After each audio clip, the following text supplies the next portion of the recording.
The Simple Man with Ethan Crelinsten, Nicky Rod, and Damien Anderson. Stay a while if you know about the jiu-jitsu. If you don't, you can come too. This is BT. We are live, Are we? All right. pre-recorded. Oh yeah, we just jump into it. There's no script, no anything. This is a new setup, right? Yeah, Yeah. painted the wall, black the curtains. Bought a house For for the studio. Out you of the know? rental. You know. Yeah, Yeah, out of the rental. This is your place, right? Yes, sir. Cool, man. We like to think it's our place. yeah. It's really our place, but we place. have our own places. Like this is our summer home. Yeah. Nicky Rod lives here year round because. He's the help. He's like, yeah, he's the help. Yeah. The helper lives in, you know. All right, welcome to the Simple Man podcast. We have a very special guest today. First Wait. of all- No, let's introduce us first. Okay, Come on. yeah, It's not all about him. You're right. It's a shared. You're okay. Let's try it again. You know what? You go. All right, guys. gotta- Thanks for watching the Simple Man podcast. I'm Damien Anderson, Nicky Rod. Ethan Crelinsten. and we have a very special guest today. I am super excited for this. We have Ethan on. for a limited time, I'll make an appearance. But no, more importantly, we have Mitch Aguiar. Mitch Aguiar. Okay. Welcome. For those So- that don't know, he is the backbone of this podcast. He has single-handedly financially supported the Simple Man for its entirety. You guys are my bastard children. Yes. Massive Unwanted, but supplements we're here. and Violent Hippie, you know, that they're his companies. He's in town, just did the ADCC Open. How'd you do? Not so hot. Oh, okay. Yeah, I had pneumonia and definitely was a little struggle to breathe. But also, you know, there was just it was a different level of tournament, you know, and I don't ever do no-gi. The only time I do no-gi is usually because no one signs up for gi. Fair. And then I'm like forced to do no-gi. Well, hopefully you And- gave your opponents pneumonia, so there may be. Well, coughing pneumonia it not up really today. contagious, Yeah, right? I It's don't just think really? it's, yeah, I don't fluid think in it's your lung. contagious. Oh. But, I mean, it can. I was like It can hacking. be. I was definitely hacking up on the on the- them. sometimes, and I Good. I Yeah. apologize to them during it, and Sorry, I got pneumonia. I'm sorry. definitely hacking up a lot. But All right. yeah, no. So So how the matches go, one by one, if you are okay with that. yeah, no. First match was with another black belt from Virginia, actually, and Which is where you're from yeah. originally. Okay. Yeah, and we ended up doing the whole match. Gotten a couple leg entanglements, which I'm not a big leg lock guy at all. Will back here, he's our head professor of no-gi at our Okay. academy, and he's big into leg stuff, but it's just not my thing, and I Fair just enough. don't really enjoy it. But Me neither, honestly. I only do them when they attack my legs for the most part. Otherwise, it's. I was honestly thinking that yesterday. I was because there was a clear backstep. I that you just. hit. I was I'd like, rather I was just like, you pass can the- backstep if you want, but yeah, I you mean, do it. so you do Yeah. you at least do like combat jujitsu, Yeah, I did. right? It's- And as- you as fight did MMA, Damien, yeah. right? And as well, you know, as combat jujitsu, and Yep. like I primarily came up fighting MMA, so like Okay. leg locks weren't really too much of a concern of mine because you know if both your hands are down on my heels trying to you do could that, just I'm gonna smash just away, yeah. smash your fucking Smash face. your them out. greens. And- Smash your yeah, face. Speaking of which. So you Yeah. know, I've never really concerned myself with them too much, and Yeah. then like with jujitsu, you know, I've always been more into the gi stuff. So Yeah. again, Also, you're not not a gonna worry huge about thing to concern myself with, but Yeah. yeah, and then obviously coming over into the ADCC world, that's like If you super don't know heavy. it, you're gonna get caught for sure eventually. Yeah, here. so I got in leg entanglement, but I was able to It's your second fight or first fight or that was the first one. First Yep. one, Was okay. able to defend that, get out, which was cool, but ended up losing on points. Which again, the rule set is my first time doing quite this rule difficult. set. yeah, I still yeah, don't fully understand super it, weird to be rule set. honest. ADCC Yeah. rules. Yeah. And you know, I like wrestling. Like I'm big into wrestling, and all my opponents just sat down immediately and like scooted their butt to me, and I Pussies, was I just never like, do that shit. It's I'm so, not falling into your trap. it's just, Fool. it's just gay. Yeah. Hey, But It you know, is. no, it was cool. And then so I lost that match via points. Next match, I ended up winning rear naked choke. Third match, double elimination. That's Third match I had was with one of the guys you guys know from Jersey. Steve. Yeah, he ended up taking he was bronze. there. You fought Steve. Joaquin. Damn. He was like very heavy in leg locks. Oh, yeah, for sure. Oh yeah. I saw him watching his matches. He just like sat down right away, grabbed people's legs, and that motherfucker's pretty strong, and just sure. And I was just like, I'm not even gonna fucking try to. He looks like fucking Captain America, that dude. Yeah, he's a big dude, and lanky. Yeah, and he grabbed my leg, and I was just like, well, I'm not getting that back. And I wasn't even trying to, get injured over that. So I watched him heel hook 4 or 5 people in under a minute. Oof. And he ended up taking bronze. So, and then in the absolute, at like 9 o'clock at night, eventually got to the absolute. That's was a long fucking day. Oh my God. The event was so long. I got there late.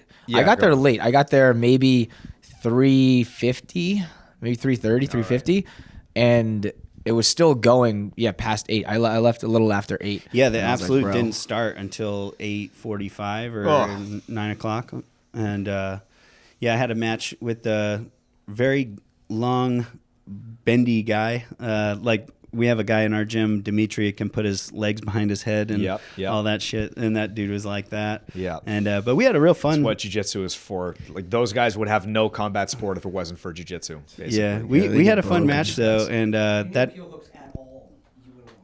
Yeah, I did. But we had a fun match, and he didn't quite engage wrestling wise, but he tried to like flying armbar me and the first time, and then just like fell back. Did he get anything? No, I slammed the fuck out of him. Nice. And was just trying. That's a good part of ADCC. Definitely. Like I feel like the rules are very confusing, but that one slam out of submission, everyone understands that. That can come in handy, yeah. Dude. The trials, West Coast trials last year, somebody locked up a buggy choke, lifted him up, slammed him down. The guy gets knocked out, unconscious. Yeah, no. So that was. Whoa, sorry. Go ahead. Did you guys see Bryce Mitchell? Yes. Oh, fuck. That was all gnarly. right. Just for everyone, Speaking of this is the getting day knocked after. unconscious. This is the day sorry after. to derail this conversation, but Very good. God was not on his side, brother. He came in with the Bible last fight, didn't he? Okay. So UFC 296 is the day after because it's going to come out like a week after this. Bryce Mitchell versus Josh Emmett. Josh Emmett's a power puncher, like it's his thing, and Bryce looks so much smaller than him.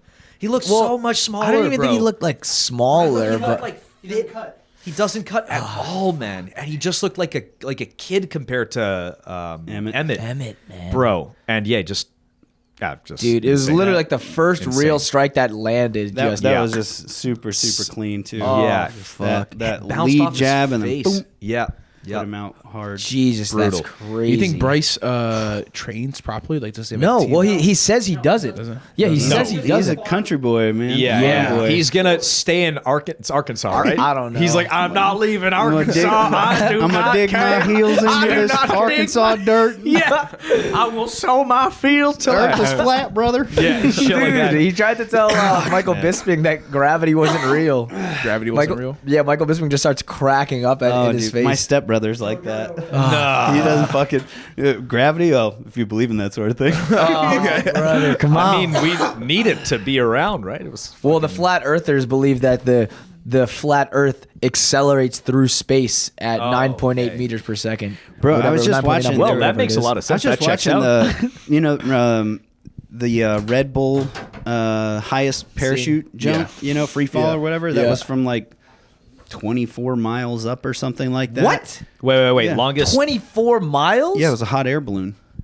It was a That or can't no, be right. hot Wait, air hold balloon. on, It was a say that again. What's hydrogen balloon, I believe, something like guy or jumped helium. off it? Sorry, yeah, Oh yeah, isn't just Bombard set the world record, and went up like Is that the guy? It was like 100 and maybe not 24 miles. I don't know. 24 It's like miles is a fucking... No, it was because it was like 110,000 feet.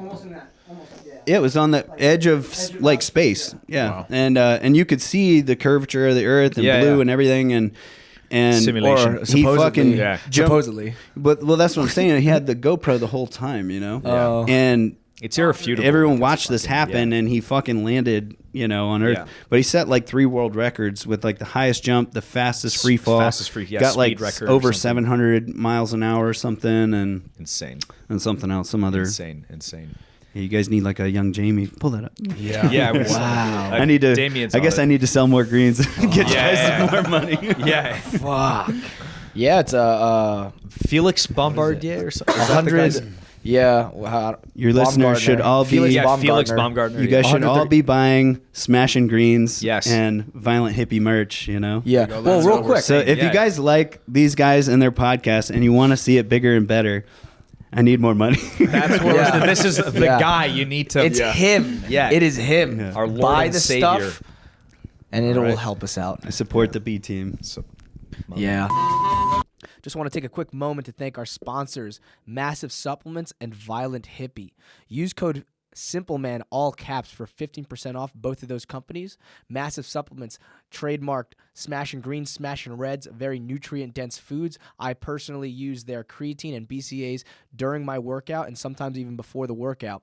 For Violent Hippie, they have soaps, USDA CBD oils, T-shirts, rash guards, you name it, owned by former Navy SEAL Mitch Aguiar. Use Simple Man to get 15% off.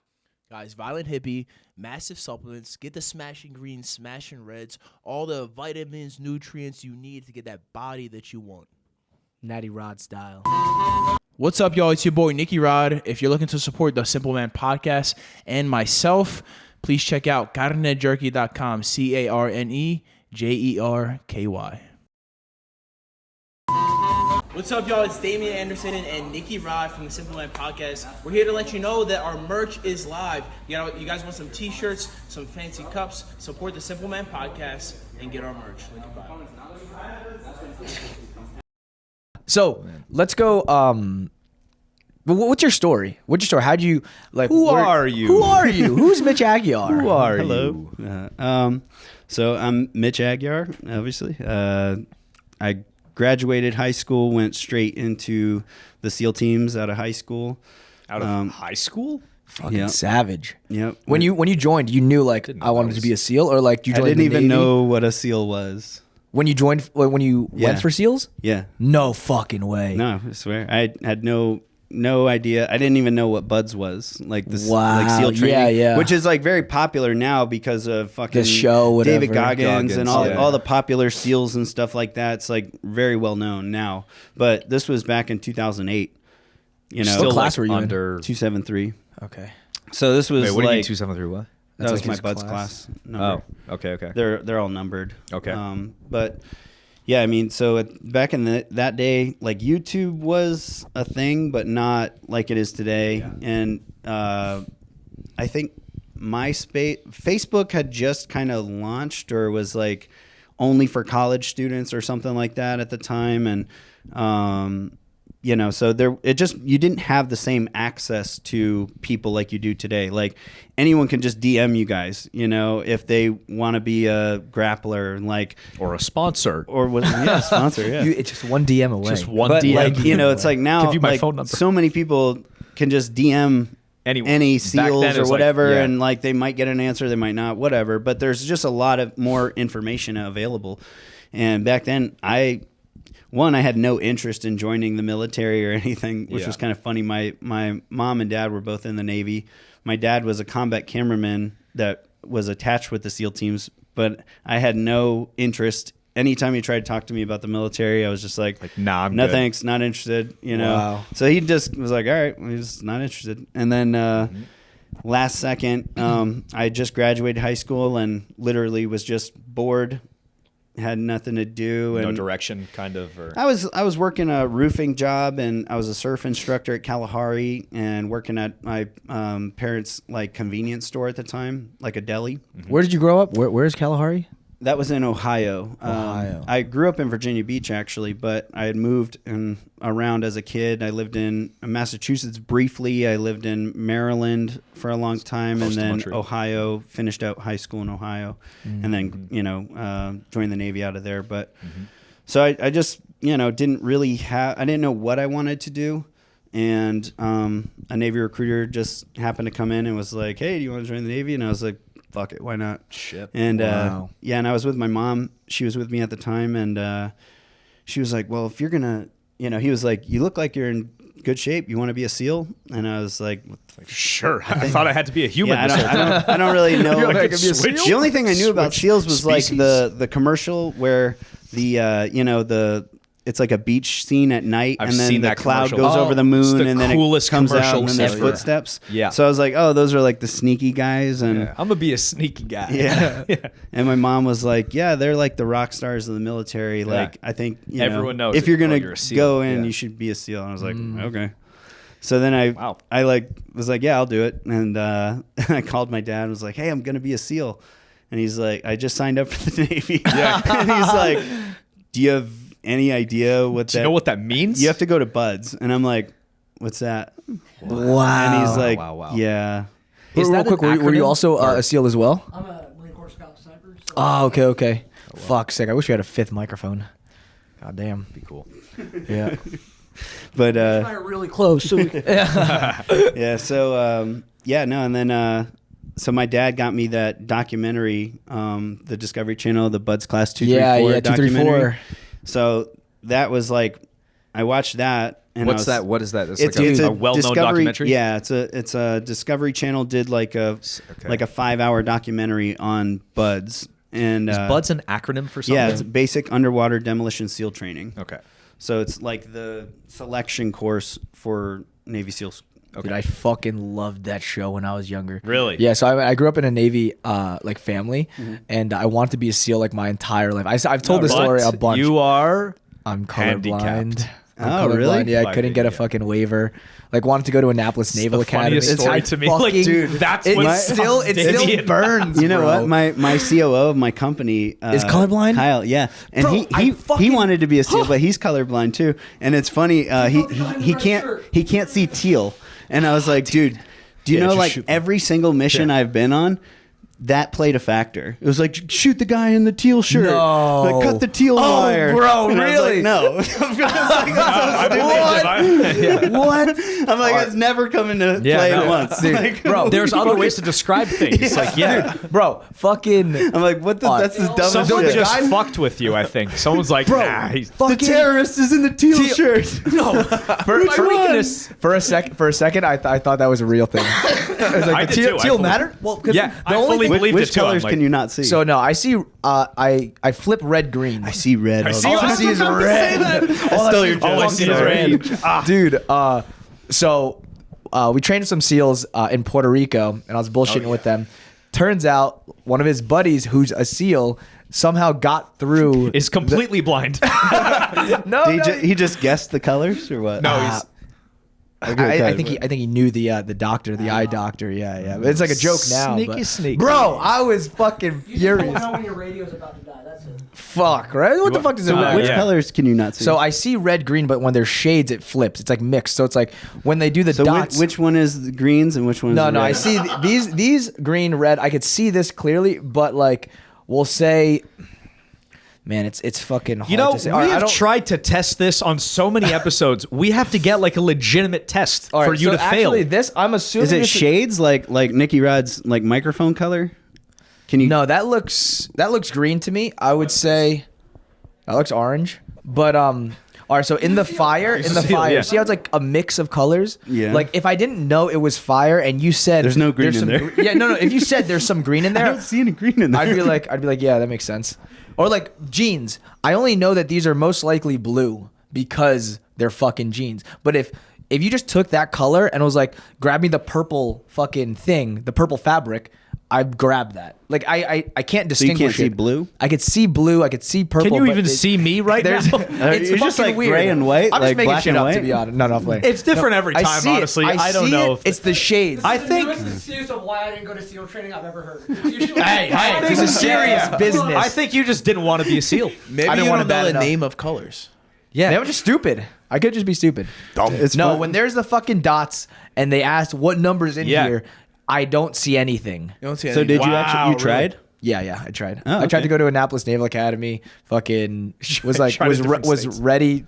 Like you have to get like congressional nomination from the congressman in your district, whatever. My uncle went to Annapolis. I have fucking family friends that are SEALs. I knew the entire time that I was fucking colorblind. Just tried to, finagle it. Jiggle the key a little bit. Yeah. I was trying. I fucking tried, bro. It was heartbreaking. Country is trying to defend itself. They don't want you slowing down the fucking disabled red wire bitch. blue light. Yeah. Fix your eyes, you Yeah, idiot. fuck, it's rough. So I ended up watching that documentary, and I was like, fuck, man, I didn't know I had to do all that. That looks like it sucks. What did I get myself in for? Yeah, I had like never run further than like a mile before No either. fucking way. How did you? So you made it through that without? Yeah. Like First shot. Yeah. Just, did you train before, that Buds? ins- Were you no. like, fuck, I gotta fucking get ready No, for I this? literally fucking signed up and was like, all right, and now I know I have to go to Buds. So I'm like, that fucking sucks. And Shit. so you have to do a PST, like the screening physical standard test to go, and you have to do a 500-meter swim, but you can only do breaststroke or combat side stroke. And my SEAL mentor, like the guy that gave the test, Yep. he's this old Vietnam frogman and named Mike Noss. And Frogman. That's like the SEAL? name That's of like the a name. SEAls. Oh, okay.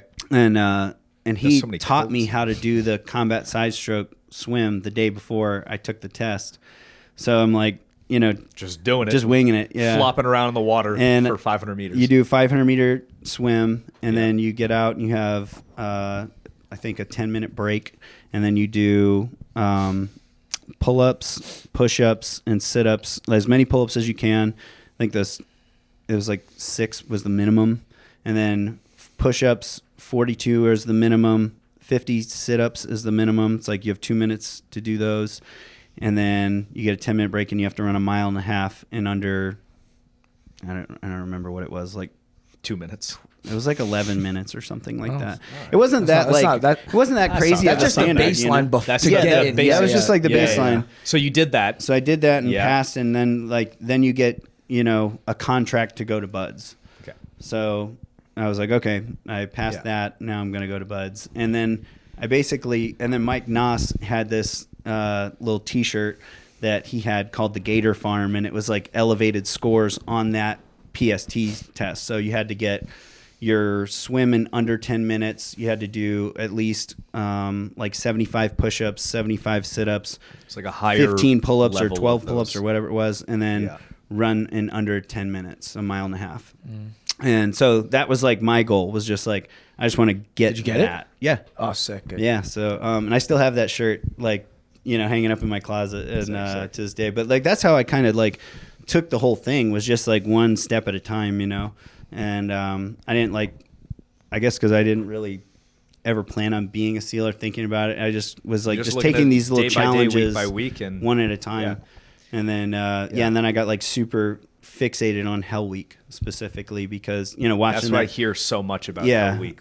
Yeah. So watching that documentary, it's like mostly about Hell Week, and that's what Discovery every documentary is. Okay. that's what everyone, thinks about or knows about is Hell Week, because that's like the most gnarly dramatic. They part of the popularized training. it, and yeah. For those that don't know, can you explain what Hell Week is? How far into it?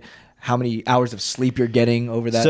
So so Hell Week, you start on Sunday afternoon and you go until nonstop until the following Friday afternoon, and you get a 1 hour nap on.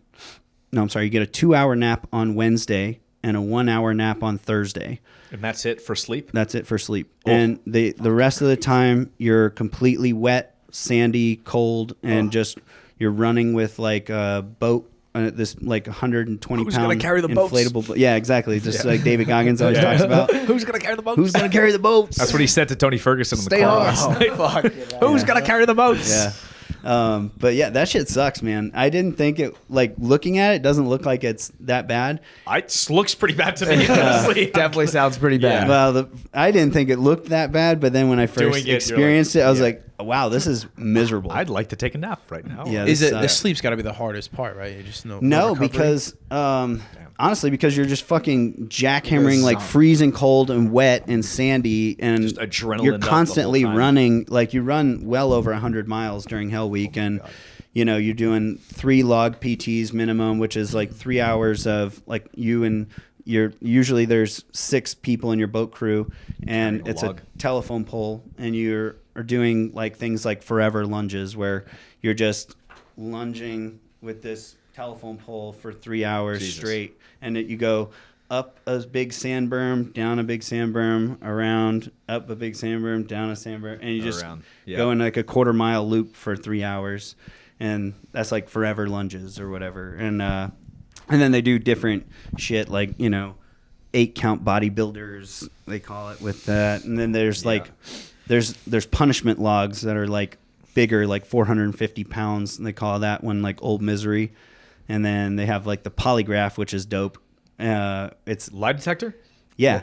And it's they call it sections, with chain in between, so you can see who's not carrying their weight. Oh shit! Because people will hide out in the middle. Oh, and it's like they loosen up. Okay, so the chains it sinks down. It shows you like, because some people will but it's actually they're just like really touching it. They're just touching it. They're not actually who's actually carrying the weight. Wow. Exactly. So people bickering on each other. Yeah, they're like, you pick up your and they want the teamwork thing. The environment is extremely cutthroat, and they encourage you to like weed out the weak. And it's like he's fucking dropping the thing. Yeah. Get him out like of here. When in my boat crew, there was a guy that was just not carrying his weight. Yeah, bitch. Oh, and fuck. we're like, get the fuck out, and we're like, hey, give us the polygraph. And they're like, oh, you want it? And we're like, fuck yeah. To expose these guys, you know? So then they get like all the extra attention, and then they basically just stay on them until they're out. Like the instructors will pretty much just fuck with this guy until he just quits, right? Wow. Better for the country. Yeah, I mean, dude, it's just like, it's an extremely cutthroat environment, and I get it, and it's like anyone can be a SEAL. Like when you think about like the job itself, you can teach anyone how to shoot, build a bomb, jump out of a plane, dive, that kind of shit. But they're looking for that mentality of someone that's like literally willing to just go until they die and never quit. Carry and the then load, once go they above get and beyond, that person or the group of people, then they train them, and that's what kind of makes that so special, I guess. The weeding out process of those guys. Yeah, and then obviously like they put so much money into the teaching all these different skills and training, them. But again, they don't want to invest in people that aren't willing to go. Yeah. It's like you spent all this money teaching a guy who's just going to quit halfway through you or some also shit. can't be Like, in the country wondering if this guy's going to be able to carry the job. that's true. Yeah. I'm looking this way. I gotta know he's not falling. Yeah, it's fair. It's fair. So the guys that you were going through buds with, did you end up doing missions with those guys? You were like attached. Yeah. Mm-hmm. Yeah. No, you're definitely like, it's a small community for sure, and I ended up deploying with a lot of those guys and working with them. And is there such thing as a frog woman? No, they're back when I was back in my day. Back in my day, women was in the kitchen. No, no, there wasn't. You weren't even allowed. They were in fact in the kitchen. But you weren't even allowed to try, and so now they can try. Now they can try. Now they can fail. I actually didn't realize. For any woman that's ever tried has only lasted an hour. Bullshit. Oh wow, Yeah. That's long. Longer than I expected. Longer than I expected. That's sexist. And that's there fucking is hilarious. You could as just long as- identify as- as a woman and be like, I'm the first. Bruh. That's true, right? There you go. Breaking the colorblind, boundaries. Nicky? Fine. Think outside the box. There you go. So they had started allowing women recently, and no woman has lasted longer than an hour. That's hilarious. But and it's not surprising to me in the slightest bit. How I bigger mean, and stronger and smarter men are. there's just no way. I mean, Yeah, there's it's just no physical way that's going to happen. Dude, as long as the standard is the same, as they don't lower the standards. which- Imagine trying to carry that fucking 450-pound telephone pole with a woman behind you. I'd be pissed. You see Gabby Garcia? I would not want. Oh. Gabby Garcia would not make it. No, absolutely definitely not. not. But He's prepared for this. He's like, I know they're gonna. That bitch would quit. Would she make buds? 100%. Absolutely, Well, fucking that's absolutely the thing not. is like buds will find your weakness. You could be strong, but you run more than Can you anything. fucking And then give good like, cardio? okay, you're not a good runner, or you're a good runner, or you're a good swimmer. Like, are you good at the obstacle course, or are you know, how do you Find handle a the weakness, cold? Find the hole. During Hell Week, what's your food like? Like, you guys? You eat a lot. You eat a lot, yeah? Yeah, you eat like 4 times during a day during Hell Week, Oh, wow. which is nice. But sometimes it's like you're eating an MRE while you're in the surf zone. What's an MRE? Like a meal ready to eat, like a Like a meal in the bag. yeah, Oh, okay. yeah, Like you add bag water lunch kind of thing. Yeah. Okay. Did so do you remember what weight you went in and what weight you came out of? I lost like 20 pounds. during Fuck Hell yeah, I Week. hear that a lot. Yeah. Really? It's crazy. These guys like go in, like weighing like 180 and they come out weighing like 150, 145. Dude, honestly, That's like insane. so Hell Week, by the time you even get there, so for my journey, I did 8 weeks in boot camp, which we were in like a special division that were going, you know, for special ops or whatever. So we had to wake up at like 3 a.m. and PT till 5 and then start our normal boot camp day. So Jesus. we did 8 weeks of that. And then I did 12 weeks at Bud's Prep. So that's like just 8 weeks of Bud's prep. no, Okay. 8 weeks of boot camp. 8 weeks of boot camp. And then 12 weeks of Bud's Prep, which was just like every day you ran, or no, every day you swam, and it was every other day running and lifting on top of that, and then like just preparing Insane. for Bud's physically. Yeah. So I did 12 weeks of that, and then went to Bud's. It was like 2 weeks of PTRR, which is kind of like you're just checking in, doing stuff, but you're still getting, you know, fucked with by the instructors and, you know, having to do workouts and stuff. And then a month of in-doc, which again was just like the more formal introduction to Buds and learning how shit works at Buds, but still getting fucked with. And then you start day 1 of first phase, which is like, that's like the big kick in the nuts. It's like day 1 of Day 1 of first phase Okay. of Buds. So there's 3 phases in Buds, and they're each 8 weeks long. So first phase is like the real like gut check, kind of like the weeding out process. And then, so you do 3 weeks of first phase, and then you start Hell Week. So, and then Hell Week's obviously a week, and then you have 3 more weeks of first phase, and then second phase, 8 weeks, third phase, 8 weeks. But I mean, it was just a fucking suck fest the whole time. I mean, Sure. Yeah. Hell Week was like one of my favorite weeks of my life. Why is that? Because I was so obsessed with it. I cared more about getting through Hell Week than I did Actually about getting through being a Buds? SEAL. Like I didn't because I didn't know what I'd signed up for, you know. So I never wanted to be a SEAL my whole life. It wasn't something I really cared about in that way, and was just kind of like, all right, I'll go do this. Sorry. yeah. I didn't want to be in my whole life. I didn't want to be either. Fucking cool, huh? Me either. Fucking teal. Sounds gay. Fucking teal. Shades of blue. Red, green, magenta. I'm seeing red, I think. I don't know what I'm seeing. I don't know if it's green or red. I'm crying. But yeah, no. So it wasn't really, you know, wasn't that big a deal to me. And but watching that documentary, especially with my dad, and you know, Hell Week was just this. When you first hear about Hell Week, you're like, It sounds so that cool. sounds like fucking impossible. It sounds like fucking I'm gonna ridiculous aim for that. And So, you know, and then my dad was like, you know, so you think you got what it takes? And I'm like, you know, now this is like a fucking personal challenge. Yeah, you know? yeah. And I Fuck was you. like, Yeah, I can. yeah, I could do whatever I want, Dad. Yeah. Yeah. You're not And, gonna be my real dad. I'm a real dad. So I was like, yeah, I was like fucking just hyper fixated on Hell Week Wow. and just thinking about, you know, like this monstrous fucking task ahead of me, you know, and it would just kind of consume my thoughts and everything I did, you know, just leading up to it. I was just like, no matter how hard shit got, because obviously there was a lot of fucking hard, annoying, difficult shit even before you get to Hell Leading Week. up to Hell Week. Leading was up to Hell Week. as well. It's, I mean, we lost hundreds of people. Oh Quit. yeah. Well, how many people started? Was it 294? You said 273. 273. Whatever. I just made it up. There was, dude. There Trying to had throw to, them off each There other. had to. There was easily like well over 200 people, like closer to 300 from like I'm talking like boot camp to the time you actually start Hell Week and shit. You're talking, and people get rolled back and all this stuff, and like you're talking like close to 300 people, and we graduated with 42. Wow. It's definitely like an extremely Rigorous. Mm. yeah, just like Low number for this one, right? yeah, no. there's classes where there was one class where I think where no one made it, and then there was you know like a Dirty Dozen class where only 12 people made it, and that's not you know uncommon. Yeah, you did quite a bit of training in the ocean.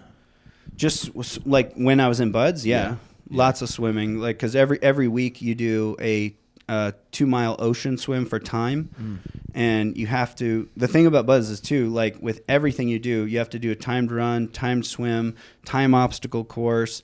All these things you have to also improve. So they have like their standard times to beat, but then you also have to improve on your time. Each week. Oh shit! I didn't know that. Each week you have to do better. What happens if like it's the same or They'll slightly drop you? I mean, there was dudes. If you don't beat your last week's score, they drop you. There was dudes that fucking in my class that dropped in third phase right before graduation because they failed to swim. Wow. And or like an obstacle course, like, and the craziest thing is like there was a rope swing that has ended more fucking potential SEAL careers than any other obstacle on the obstacle course, and it's literally just swinging from this rope to this landing on this ledge. And then like how does it drop these people? Use like ropes to get around like people just don't get it, like for whatever reason. I mean, and you'll see guys out there on the weekend practicing over and over and over, and then they'll just get to it and just fuck it up. And no, the pressure, crazy Pressure, you're done. That's why they had to pull out of Afghanistan. Yeah, man, and it's crazy. Too many ropes in there. That's what they do out in Afghanistan. The fucking like the terrorists are getting away from the they military. put the ropes. They're not good at that one. Yeah, exactly. Yeah. Sorry, That's how Bin Laden got away joke. for so many years. But You'll never catch me. The SEALs are not good at this one. 12 guys like, fuck, get a helicopter. I don't know what to do. Yeah, no, it's crazy, man. Sorry, it's crazy. It's true. And like luckily I was like very good at the obstacle course. I didn't have any like physical like problems in Buds at all. Color blindness other than running. But running, like because again I never run further than a mile, so like that was a whole new world for me. And running is what you do more than anything in Buds. So like you're doing conditioning runs all the time, like 8 to 10 mile conditioning runs on soft sand, you know, in boots, your boots, right? Yeah, boots, pants, wet and sandy, fucking. It's just a ton of running. And but then every week you have to do a 4-mile timed run in boots, pants on the beach. What? Do you remember? It was 32 minutes. So 8 minutes, and then it gets lower and lower. Wow, but on soft sand in your boots and you're wet and sandy. Really? How is the chafing? You didn't have to run on the timed runs. You didn't start wet and sandy. Okay. You just get wet and sandy by the end of it. You're saying, or like sometimes. One time. So one time I did get wet and sandy on accident because they're depending on the tide, right? Oh yeah. If the tide's in or tide's out. So if the tide's in, you can kind of like. There's this one strip of rocks by the Hotel del Coronado because it's on Coronado Beach. Okay. And if the tide is in far enough, you can kind of cut on the inside, and like get there. Yeah. Or you can like go a little to the edge of the rocks where it's dry and there's a little cut through the rocks there. Yeah. So it's like you can take your chance and like maybe cut a little shortcut through here. And maybe it works out, maybe it doesn't, or go around the edge. And I went through there, like just trying it, hoping to get a shortcut. Dude, and I fucking fell in this. You slipped off the rock. I fell in this fucking hole that was like just this random hole, like 5 feet deep in just water. Boom! Now I'm soaking fucking wet, and I'm already a shitty runner at this point. Every fucking run, I was just praying like. Oh my God! Please let me just pass this run. Please let me pass this run. Just giving everything I fucking have, just coming in dead last usually. Wow! Like me, and there was like all of like the slow guys. You know, there's like probably 10 of us, and we're all just like. We're all just like crying and praying, just like there's giving probably it everything like we have. one guy in there who's purposely gotten a shitty score so we could easily beat it. You know what I mean? Like week after week. Oh yeah, I mean. It's a way to game it. Then they have the Goon Squad, which you know. What is that? That's the Goon Squad is for all the slow guys. Yeah. And so were you in the Goon Squad? I was captain of the Goon Squad. I was the motherfucking leader. King Goon. Well, I was excellent at the Goon Squad though because the best of the worst. The Goon Squad. Well, so like the Goon Squad was all the guys that sucked at the long distance. Okay. You know, fast shit like with that. But the sprint. But I was a shit. sprinter. Yeah. You know, because I played football, lacrosse, basketball, all that shit growing up. And wrestling as well, or no, I didn't wrestle. I wish I fucking did. Wow. I didn't start wrestling I do too. until my pro debut or after my pro debut in MMA. After? Yeah. Fucking Because I psycho. fought a pro boxer in my my pro MMA debut. So I was Okay. thinking I gotta fucking we're wrestle. gonna I was thinking No, we're gonna you're not fucking gonna beat box. any Like Yeah, we're you're gonna stand up. box. We're gonna Yeah, fight. boxer's not gonna try and take you down though. And that Why don't you take motherfucker him just down then? took me down like Oh. over and over, and I was just like, "Fuck, man!" Shit. I was not expecting that. Yeah. And Oh wow. that's like basically how I got into all my shit with MMA, but we can get into that later. But yeah, anyway, so Bud's that was definitely the hardest part for me was running and physically, and I'd say the hardest part it was just my maturity, being 18 in Bud's, and That's then, a young time to be doing that kind well, of and shit. like all the majority of the class was like around 24. Oh, You know, you're the so it's youngest, like yeah. so and 24 and up. So Yeah. it's like, that's a big difference when you're 18 versus 24 or or Yeah, older, or higher and than 30 or it's just a completely different maturity level and all that life experience and all this shit. So and I just definitely made my life harder than it needed to be for sure. Most of them were probably in the Navy before as well, right? Not all of them, like Not all of them, but yeah, some probably a of them. majority, or no? No, I wouldn't Oh say wow, majority, interesting, no. interesting. How was the underwater swim for you? Crushed it. Yeah, because you were like a surfer before, like No, I've always felt comfortable in the water, and I did. Yeah, I mean, I don't know if you've seen on my Instagram, but I do those a lot. I've seen you do it. Yeah, I've done like 75 meters underwater. Damn. But I would die. I've always been pretty decent at that. Like I said, like I literally didn't struggle with anything physically. I thought log PT was fun. I thought the boats on heads sucked initially, but I was like in a real competitive mindset, and I got like fired up when people would quit, and I think because I was so young, people looked at me like I was the young guy, or like they kind of like looked down on you a little bit, and something to I prove. felt like I had something to prove, Yeah.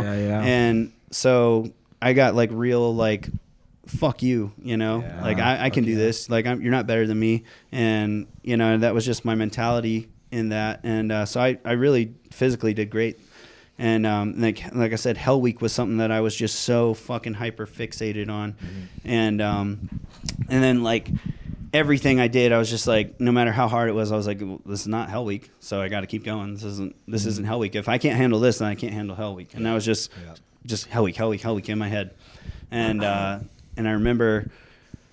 remember like my dad talking to my dad like right before Hell Week started. It was like the Sunday, and I was just like, oh fuck, I can't believe it's here. Like, this is like All the lead up to this I've just been moment, like I thought like Satan was gonna like fucking pop out of the ground and just like start leading the charge. Damn, this I didn't is know Hell what Week. the hell. I didn't sign up for this. Yeah, I just it's just I built it up so fucking Yeah. much in my head, and I talked to my dad, and he was like, I don't want to hear from you this week. I just want you to call me on Friday and say, Dad, I made it. And I was like, all right. yeah. And I was just sitting in the tents waiting for breakout, which they breakout is how they initiate Hell Week. They'll like throw simulation grenades and stuff simulation grenades and start shooting like machine gun blanks in the air, like just make it chaotic and bullhorns and shit like that. And so Hell Week, I'm sitting in the tent just waiting, and then all of a sudden it fucking kicks off, and I'm just like, oh fuck, it's here. And like, dude, guys quit right there. Just Bullshit. Can't handle this. there. dude, just from the anxiety and shit of it, and Really? yeah, They do all the lead up, like all the training, all those weeks of and they training I've see talked a couple about. blanks they're go like, off. I'm out. It's bizarre, man. I mean, That's so odd. You've been through so much to Yeah, get to all that, for to this. even get Yeah, to that yeah, point. And I'm talking like you have to pass PSTs, join the Navy, all this shit to get You can't to that fucking point. back out there. Yeah, And then fuck it's like made it that Same far. as right before a fight. Before you're in the fight and you're like, oh shit, this is about to happen. Yeah. You get more nervous there than when you're actually in It's the like the fight. Yeah. fucking. Lead It's up, like the you're training, fucking. and then You gotta go. You gotta go for me. You know what I'm talking about? Oh, I know what you're talking about. Don't say. Don't okay, say the never name. mind. But, Yes. don't say, but yeah, I can't do this. I can't do this. yeah, but You ever encounter anything crazy in the ocean?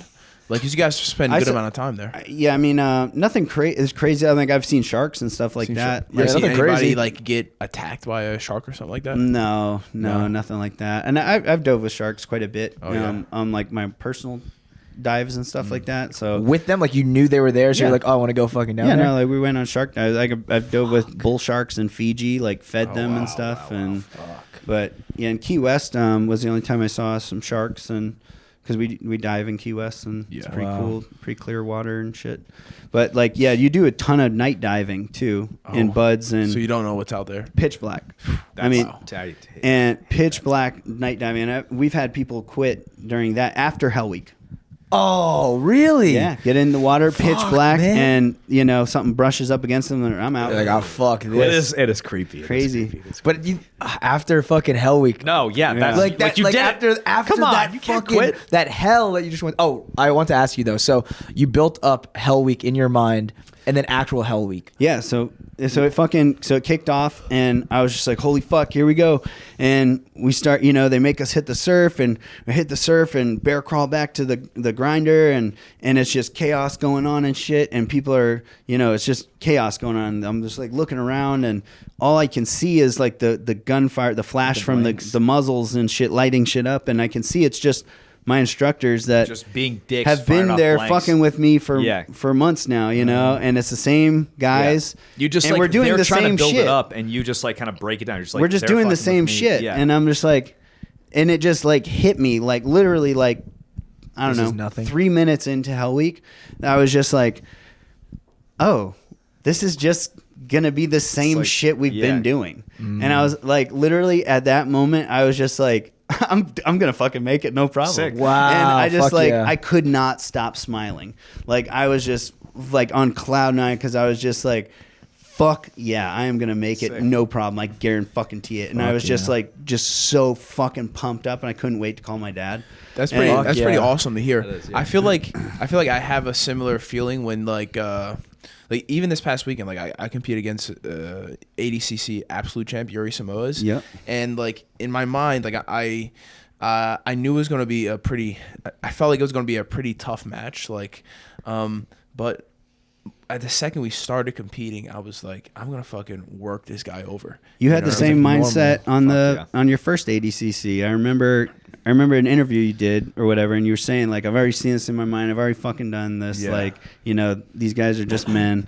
And I remember talking to you because I sponsored you for your first ADCC. Yep, for sure. No for way. sure. I This didn't know that. fucking guy, Yeah, legend. the man. I've been supporting. I've been supporting a long time. Man. Dude, I was so poor going into first ADCC. Thank fucking You God. fucking helped me out, my guy. Yeah. That's sick. Dude, I was just laughing because we were training in New York. Well, you two were training. Yeah. You came to Henzo's. Yeah. That's What how I met the him. fuck? Yeah. Yeah, dude. Were we there? I've been around way before you guys. We were there before him. I think you guys were like off teaching a seminar or something like that. Okay, so go on. So you were training with him, and then what happened? Yeah, no, and we were training, and I was like, yeah, man, I want to sponsor you or whatever for ADCC, and I wanted him to wear a rash guard of mine, and he was just like, bro, I gotta go shirtless. He's like, you're gonna have to pay me like at least $5,000 to wear a rash guard. And I was like, nah. Go shirtless. I was like, you can go shirtless. That's fine. Yeah.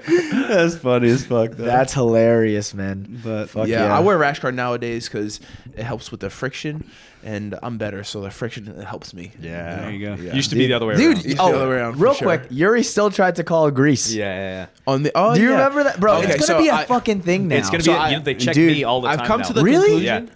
I've come to the conclusion. Will that, is the worst with B cream. yeah. I've come to the conclusion that when they get tired, They're just gonna say- yeah, because they want a break of like That's the thing, wiping bro. me down or something. That's what I was Yeah. saying. It's like because I got some text about like saying like Nicky Rod got called for or accused of greasing again. I'm like, bro, he's fucking gassed, and he obviously wants any way out. They're just gonna keep saying B cream. Yeah, for Or sure. Not B cream, but grease. cream? Yeah. B cream. We should have sold B cream when, That- it was when at hot the height, topic. it's Yeah. not, It's not too late. It's Not too late, right? Bro, so fucking funny. But I do think that like a lot of people, granted, different scenarios, but a lot of people leading up to competition hype up competition to make it bigger than what it is. Yeah. And it's like, It's just the same and they shit. break in competition. Like they mentally, they can't perform. Like the weeks leading up to Hell Week, it was still competition, right? Like it's kind of the same shit. Yeah, I mean, I like I said, I had built it up like it was going to be something different. Yeah. You know, like I literally thought like, man, Satan's going to fucking come out of the ground and just like, And then within seconds, we're going to be doing realize- something like just that I've never done or seen before or whatever. But then literally within like 3 minutes, I was just like, oh, these are my same instructors. I was like, and we're just doing the same shit we've been doing. This is just going to be a long day. I feel like that's how a lot of people get like competition anxiety because they think competition is something else than training. It's like if you it's the have same shit. if you have the weeks leading up in practice, you treat them like competition, then comp will just be another training session. Yeah. Now, were there guys that like you in the beginning, like you were like, oh, this guy's definitely gonna make it, or this For guy's sure. definitely not gonna make it, and just For sure. And you never know. Yeah. I mean, like there was definitely like guys I was like, dude, this guy's a fucking stud. He looks like a Navy SEAL already to me, you know, like 'cause Yeah. when It's I, like like day again, 3. this was 2008. It wasn't like it is now. all this like, info. I had never met a SEAL except the guy Mike Noss, the dude that gave me the screening test, and then the SEALs that were my buds instructors. And like you looked at these guys like they're fucking gods, you know, like these are not normal human beings. Like they've gone through Hell Week. They fucking have, you know, Came out the were other on side. SEAL teams and have like gone to war and war, done like yeah. crazy shit. Wow. So it's like, you know, these are different people, you know, and or just more than human. And so that was kind of like how we looked at him, you know, and so when there was other students where I'm like, dude, this guy looks like he's a fucking SEAL already, you know, he's a stud, or like guys that were just crushing physically, Yeah. like just dominating shit In their thoughts, they're but like, then "I'm so like I scared." said, Buzz will find find what your weakness is or whatever. Like nobody's gonna be great at everything, you know. It's like you might, or even the shit like some people think too, like I'm good at everything, so like maybe the instructors will like me. And it's like, no, dude, this is not a game you're gonna win. Like the game is just endure. Like it's not going to be something you beat or something like that, right? So like the room inspections is like one of the parts of it, and every part of Buds is designed to fuck with you. You know, it's designed to fuck with your head and make you like miserable and want to quit. That's the whole point of it. And so it's like things like room inspections where, and like I think like some of the guys there. Where I feel like it was a benefit for me because I kind of saw that I wasn't so fixated on the SEAL shit. I saw it as a game, you know, and these guys didn't. They kind of bought into the head games. theatrics it was like Yeah, fucking like- personal to them. Yeah, almost. like your fucking room is dirty. Like that's a direct reflection of how you're going to operate in the SEAL teams. I can't trust you, and it's just like, he's like, damn. and like these guys like will take that to heart. what my dad said. You know, yeah, like they take this shit to heart. You know, they'll take it to heart, and it's Yeah. like, bro, they're fucking with you. Yeah, and like that's they the goal. don't You they just don't see it as what it care. is, yeah. They don't Yeah, fucking yeah. care. They're gonna fail you anyway. Yeah. So like I remember, dude, one time. So, like. My roommates at the time were wanting like because you're off on the weekends. So Buds is like Monday through Friday, and then you have Saturday and Sunday off. But then it's like you have to get your uniforms ready for inspection. You have to clean your room, and like if they find a speck of sand, fail. But if you fail, it's like a 15-minute extra beating. And get wet and sandy and do like 15, 20, 30 minutes of extra not that fucking big a around. deal, It's yeah. like, yeah, it's not that big a deal. What am I going to fucking spend 8 hours like cleaning this room One and like speck with of a sand. looking for a Or thing of sand? 15-minute penalty. Or just get my ass beat for 30 minutes. Yeah. Like I'm already at Buds, bitch. I don't care. Yeah, like that's can't get any I worse, came yeah. here to get my ass beat. Like Yeah. this is just a game. It's not Hell Week. That Yeah. was my mindset. Like it's a gonna get much 30-minute worse than beating. this, It's not yeah. fucking Hell Week, dude. Like so like kind of cost Game versus Like relative, reward, you like know? relative. Yeah. A little bit. Yeah. So it was just like, yeah, let's just fucking clean it. Like, okay, make it presentable enough and get good sleep. And and these guys were fucking pissed that I had that mindset. Mentality. And They're like this. and I'm like shithead. arguing with them, Fucking- like, dude, like, why don't you guys see that? You're saying your my your fellow boat crew, whatever. classmates Cla- that I yeah, had yeah. roommates. Yeah. And they were like, fucking mad at me because I was just like had that mindset. And then that fucking room inspection, the instructor just walked by our room, and usually they come in and they'll fucking, sit there and inspect shit and like, make sure your bed's whatever. That one, they literally just walked by our room, didn't even stop in, and just said, "Fail!" And I just died laughing. I was like, "Fuck yes!" Yeah, you called I was like, thank God I didn't put effort into this shit. I was like, "This is exactly what the fuck I'm talking about," and that made them so fucking mad. And like we just went out, and I was just like cracking up while we're getting our ass beat on the grinder. That's just so like, funny. I hope you fucking idiots learned. Yeah. Like, this is a game. It's you're not gonna win. The game is to endure. That's how you win. Wow. You just fucking embrace Just the wait it suck. out. Yeah, just Now- embrace the fucking suck, and like, don't be a pussy. It's like people DM me all the fucking time, like, asking for advice on buds. I'm like, my literal best advice Don't be a pussy. is don't be a pussy. It's pretty That's much it. life You know? advice right there. But do you see any military movies, and are you forced to like analyze them? I don't. Basically, any shooting scene you see is fucking ridiculous. Yeah. And like war movies, I would say like the most accurate ones. Forrest Gump. Yeah. Something jumped up and I bit met- me. I actually met the real Forrest Gump, like the guy that won that Medal of Honor. no way, yeah, no way. yeah, it was cool. But I didn't even Yeah, no. realize that was a real You thing. didn't know? Yeah. Yeah, it's a real guy. I had no idea. I knew that. The most accurate SEAL movies, I would say, one I would say is Act of Valor, because those guys, all those guys in the movie were my buds instructors. Oh, sick. Yeah, That's cool. That's very cool. So that was interesting to see them, and so that's obviously like the most realistic as far as like action and movement and stuff. And the thing about Act of Valor is those are all true stories of real missions that happen, but they kind of string it together like one continuous storyline. But those are all like real events that happen, real stories that happen or whatever. So obviously that's pretty accurate with the way they look and move and communicate and all that shit. And then Lone Survivor was... Gets me, man. Every time those combat scenes, that's exactly how it felt. Yeah, Really? Lone You You don't know where Survivor. contact's coming from. You're move left, move right. Fuck. Lone Survivor. Lone Survivor Have was you the guys story seen of that? Marcus. Yeah, it's Marcus Luttrell. Mark Wahlberg. No, Marcus Luttrell. well, Mark Wahlberg did yeah, play yeah. him in the Oh, movie, okay. though, which is hilarious Never because Marcus Luttrell is fucking huge in real life, and Mark Wahlberg is very small. Yeah. Well, he was in the movie for a little bit, right? Yeah. Yeah. But I just watched that actually on the way to. Are you friends with him? Do you know? I personally? know him. Yeah. I'm not like friends with him. I know of him. Mark and I was on. Luttrell? Luttrell. Yeah, his Mark brother Luttrell. Morgan Luttrell, who looks very similar to him, was on. We were on the same SEAL team. Oh, wow. So that story is And he's a congressman now of Texas or something. so that's a pretty accurate depiction of the events that happened. The Lone Survivor. I mean, I wasn't there, so I can't really speak to that. I got you. So much, but I'm just saying, like, as far as like kind of more realistic action in the movie and stuff like that, that's kind of pretty good. That was such an interesting predicament in the movie because it's like like they're like hiding out and the goats are like walking up and they have this like turning point where they have to either kill this dude, right? Kill these seemingly innocent people that could be Taliban, although they're young and one's old, or they let them go and then that's ultimately like kind of their demise. Yeah, what led to their compromise. Yeah, I mean, and to be fair, like I've been to Afghanistan.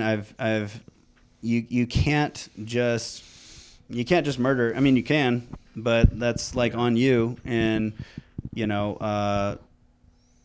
I met plenty. I came across plenty of innocent people in Afghanistan that are just fucking farmers living their life out there or whatever, and not involved in the war at all. yeah, Like, yeah. And to be honest, like especially now, my mentality looking back, I'm like, dude, I would have been fucking Taliban. But like these are like just people living in their lives or whatever, and then all of a sudden these foreign fucking people come in, you know, it's like, are just fuck kicking you. in your door Yeah. like, hey, we're here to give you democracy. Like, where's Bin Laden? Like, what? He's that way. I don't even have electricity. Like, what are you talking about? You know?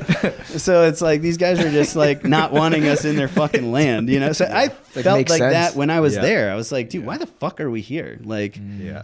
like these people don't even know where Afghanistan is on a map. Like, Yeah, that's know? crazy that you felt like that. You were like, you know, in the shit of it, and you're like, why? Like, what's Yeah. the point of Well, I literally So felt far like from the the purpose, only like- way or the only reason why we're like here fighting them is because we're here.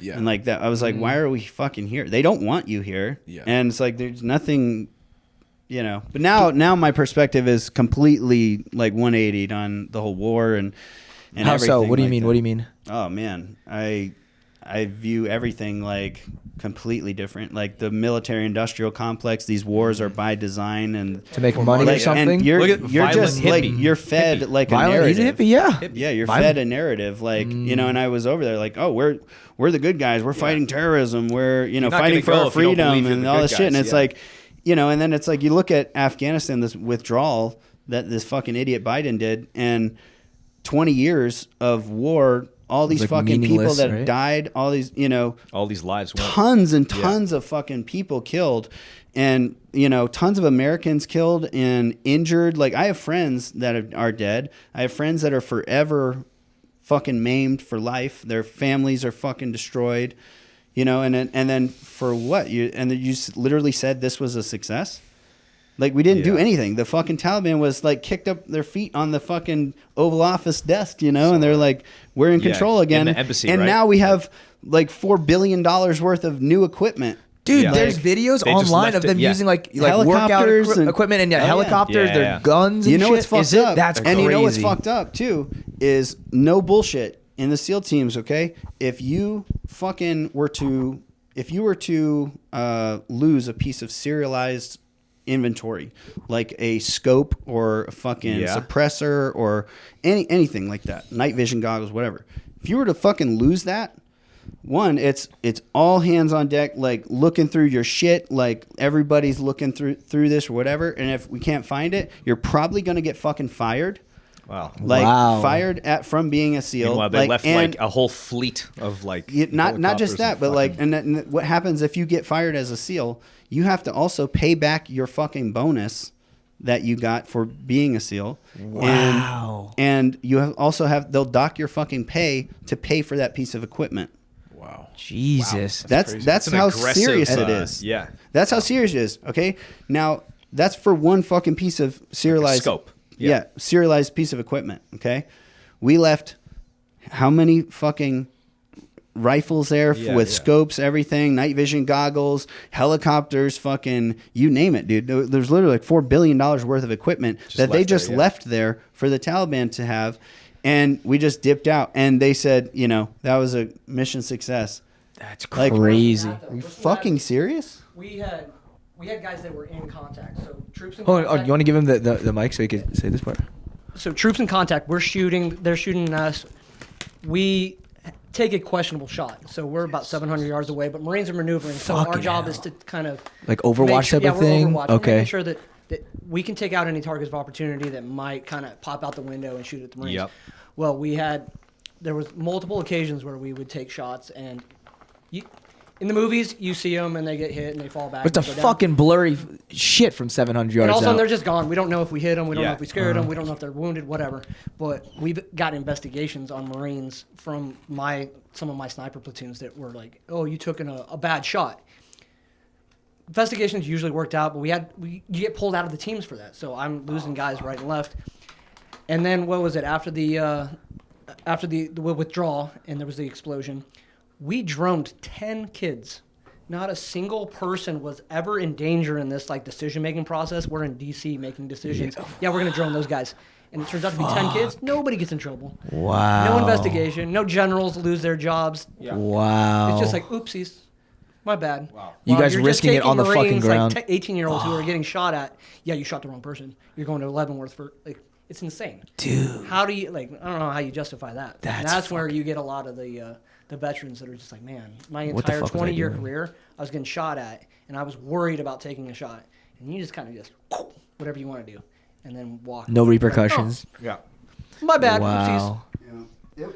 It was definitely, you know, like I said, after COVID, everything kind of just fucking changed for me. It opened up my, perspective on a lot of things, and then looking at a lot of different things differently, and the military industrial complex being one of them. And then you learn more about like the war in Iraq and how that was all bullshit, weapons of mass destruction. That was not a fucking Never thing, found, and it's like, okay, war is very, very profitable, for people, and they're not the ones that have to fight it or deal with the consequences of it. You guys in there and you have so many people that are fucked up, and killing themselves. 22 veterans kill themselves a day, like lots of, and like I said, like lots of people that I know their families are fucking destroyed for life or whatever. And it's like, for what was accomplished in Afghanistan? Nothing. Absolutely nothing. It was just a 20-year war that just fed the military industrial complex. And so it was super, like, just, I don't know, pissed me off to see that. But also at the same time, my perspective had totally changed on the war and how I viewed the Afghan people and all that shit. And like I said, I could relate, or I could see, like, the Taliban were just fucking, they were just trying to fight to get us the fuck out of their country, kind of thing, or whatever. And it's like, why are Americans always trying to, push their culture onto like other people's cultures and shit like that? And it's like, let them deal with their shit. If they want to change, if they don't, but whatever. I know it's a very complex issue, and I'm not saying like this is just black and white. And, so I don't want to get people to get all fucking butthurt, pissed at me or whatever. Or if you do, I don't care. But Do you believe any of the theories of 9/11? Do I believe that was like what, an conspiracy inside theories? job? Yeah. Fuck yeah, I do. Fuck yeah, right? Yeah, fuck yeah. Pretty And people gnarly. get fucking mad at me for saying that shit, because people see like, oh, like on Instagram, they're like, oh, you're a former SEAL or whatever, so they expect me to be like, gung ho about America. Gung ho America, this all the and way, that. yeah. And I'm like, look, dude, like America's done a lot of fucked up shit. I'm not saying America's not still the best country in the world, because I think it is. Yeah. But I think our government is a fucking 1,000% corrupt as fuck, and I think it's full of criminals that have their best interest in mind and have zero interest in helping the American people. And the people that do, they demonize the fuck out of them, because it's a big system, and they want us divided. They want, they want these endless wars, to always feed the military industrial complex. They want people sick to feed the fucking big pharma. That, someone who's healed is a lost patient or a lost customer. Yeah. It's like, and I didn't even like, Someone at peace, a country at peace. dude, is I a never lost, fucking thought of this shit until COVID. And then it was like, oh, this is like, that just totally changed everything. And that, like, looking at hospitals, I'm like, I never thought about hospitals as a business. Growing up, I was like, oh, hospitals, these are good places that save people, and they just want to make people better and blah, blah, blah. And it's like, no, bitch, that's a fucking business, and business is good, Yeah. And With the vaccine too and shit like that. Dude, don't even get me started. Oh fuck! Wait, when did you get? How much time you got, Mister? when did you? Are you vaccinated? Fuck no. I'm Yeah, not fuck vaccinated. no. Fucking pure blood. I don't want Pure that shit. blood. Yeah. Damn right. Damn right. Yeah. Yeah. That's right. Now he has COVID. Yeah, fuck. No, I think Coughing up blood. He's like, no vaccine. No, I had COVID. I had COVID, and I lost all my had sense of fucking taste and COVID. smell for 2 days, and that was it. 2 days. Mine was gone for a month.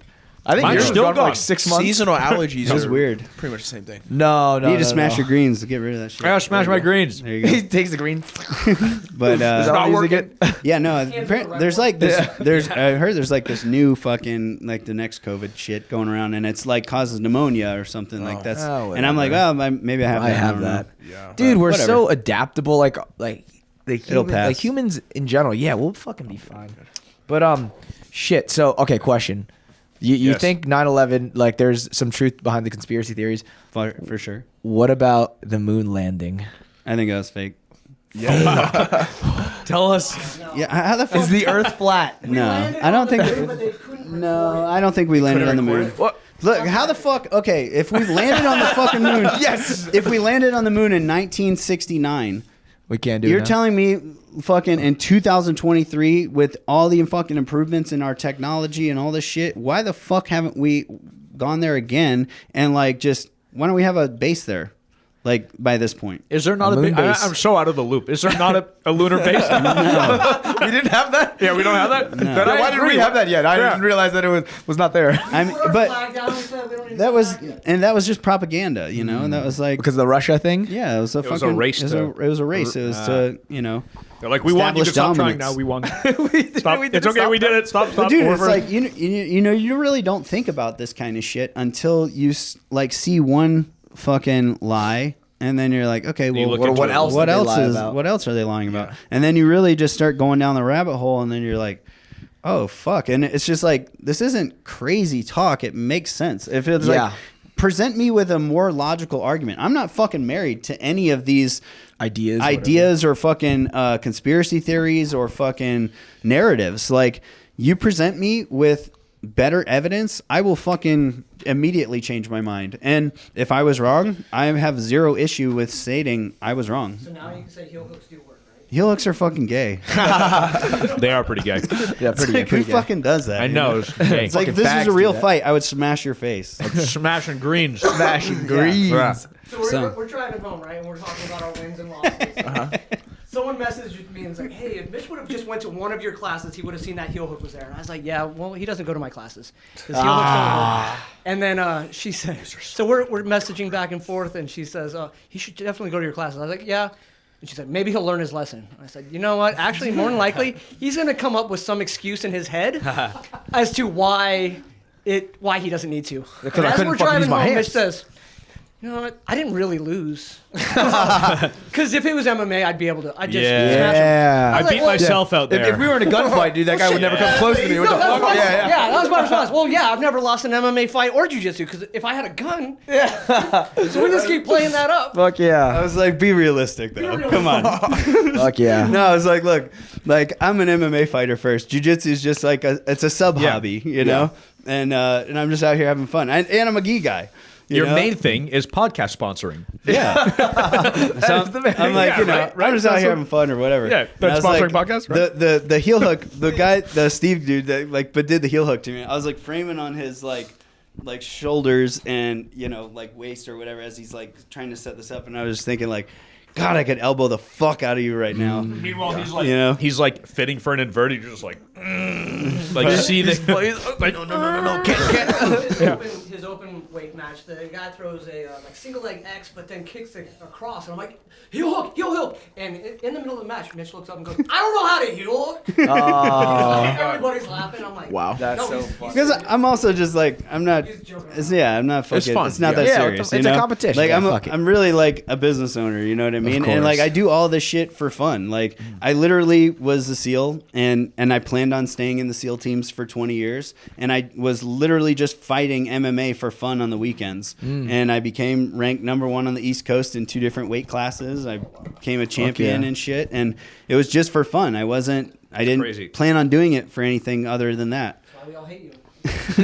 And and I started doing jiu-jitsu just for fun. And like, Question: how did you start Massive Supplements? Like, how did that become about?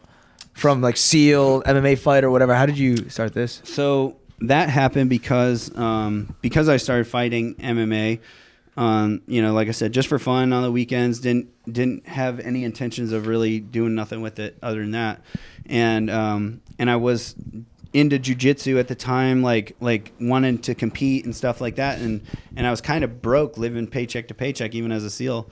And Wow, really? yeah. Wow. Fuck. I mean, but I was just like young and dumb and just like, oh, Spending I the money, need a whatever. Harley. I need a, Yeah, of course, yeah. that kind of shit. And but anyway, I liked competing, and the tournaments were like $100, and I wanted to compete a lot, but I just didn't have the extra money. And so then my one of my other SEAL friends, he owns shout out Pat Tozzi, he owns Green Devil Garage in Virginia Beach, but builds custom motorcycles and shit. But anyway, he suggested, he's like, oh, you should get an Instagram so you can like have sponsors and they can pay for your tournaments. And I was like, oh, dude, Instagram's so gay. I don't want to fucking do that. Everything's gay. And he's like, I know. Leg lock's gay. Leg's gay. Instagram gay. I'm not talking like homosexual gay. I'm talking like Joe Biden gay. Gay, you yeah, know? it's fucking gay. Yeah. And simple men. That's simple men. Yeah, one of my best friends is gay. So it's all good. Yeah, I have a But- black friend. he said it's cool if I do this. Yeah, but anyway, so like, He's like, my boyfriend's gay too. My boyfriend's a total simple man. I mean, I've been to Thailand. I've seen the lady boys. And Nah, you know they were they're hot. cool. You know, so I guess I couldn't bring myself to do it though. If you say they're not gay. But some of the hottest Yeah, I chicks. didn't do it anyway. Yeah. It's the hottest dudes I've ever seen for sure. Easily. Which we were talking about the you guys were talking about the dick sucking. I was like, we weren't talking about it. I wasn't talking about No, it. you guys were talking about the dick sucking thing. All for $1 billion. Yeah. Yeah. Oh, he's doing it. He's fucking doing it. percent. He's doing I was it. doing that. Shut the Come fuck up. on. Nicky Rod's doing it. He's doing it. Dude, you would do it on this podcast, right? He just hope that no one would know. I would do it live Come on back TV Who with cares? a fucking plane. Yeah, he'd be like, yeah, I just got my friend gives it to me. Business trip. Yeah, I'd fucking roll up with a goddamn Ferrari with a license It's like, dude, plate. how'd blew you get him, there? I want to talk about Blew him. Blew him. Do a donut in the parking lot. Fucking bottle of Listerine. You're good to go, dude.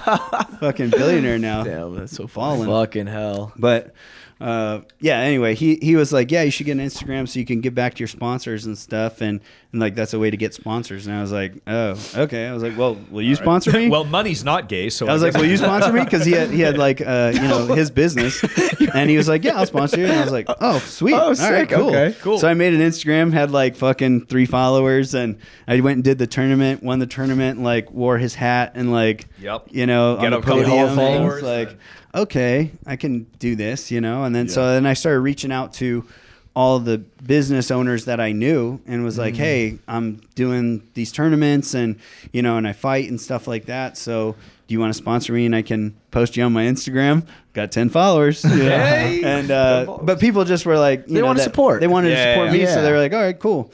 So then what I did was, I was like, okay, cool. I'll make my own fight shirts because I'm not gonna just like wear 10 different hats and take a picture in it. So I was like, I'll make my own fight shirts, and so I made these Smash and Frog shirts, and then I put all my Smash and sponsors. Frog? That was my Frogman. fighter name at the time. Smashing Frog. Oh, That's why it's Smash and Greens. My followers named it. sick. So, but anyway, so like the 10 followers he had. well, eventually they became, you know, they a became lot. board members. So. I ended up having 370,000 followers eventually. Whoa, yeah. wait, that's how big your following is? That's how big it was. Dude, he got canceled like 5 times. Yeah. Oh, wow. Yeah. Really? Yeah. That's why. 5 times. Wow. Because Yeah. you're saying fucking we never landed on the moon. Yeah, and you're 9/11's a sa- fucking. Yeah, Watch it was me during get COVID. canceled. It's because you're Oh, saying. Wait, what? Yeah, because of COVID. They You were deleted- speaking out against it probably, huh? Fuck yeah, I was. Oh, and they When what- no so one else was. What happened? Like your Instagram was erased They or something? deleted it. Wow. Wow. I'm on my 5th account. Fucking hell. Yeah. Are you still saying crazy Don't shit? say any more Or- crazy stuff, I please. try We not have to. 9,000. Let's We keep it need at the 9,000. money. Yeah. We need it. No, COVID is not gay. COVID is real. Get the vaccine. Yeah. Just like I did. Twice. Yeah, we did. We did. Times. Coughing up Get the blood. vaccine. Instagram is not gay, please. yeah. right. So I fucking nuts. started was fighting, and I started making these shirts, and I went to all my sponsors and said, you know, if you give me some money, whatever, X amount, I'll put your logo on the back of my shirt. I'm going to print 100 shirts or whatever. So I got money from my sponsors with that. Then I made my shirts, sold the shirts, sold fight tickets. So I ended up making like fucking $5,000 a fight, you know, just doing that. So then I was like, all right, cool. This is pretty lucrative and fine. sweet. Yeah. So I want to just, yeah. It was- Oh, sick. Yeah. yeah. But well, the Quote cool, unquote amateur. well, it says that because like in Virginia, the amateur rules are the same as pro. So no shin guards, no nothing, like full on exact same rules as pro. The only difference is you don't get paid for your fight. That's literally the only difference. And because like I became a champion very quickly, and then I was just fighting like the higher level, like basically it was like, you know, they're ready to go pro. So I was fighting all those for my 10 title defenses. So, but anyway, so I started doing that.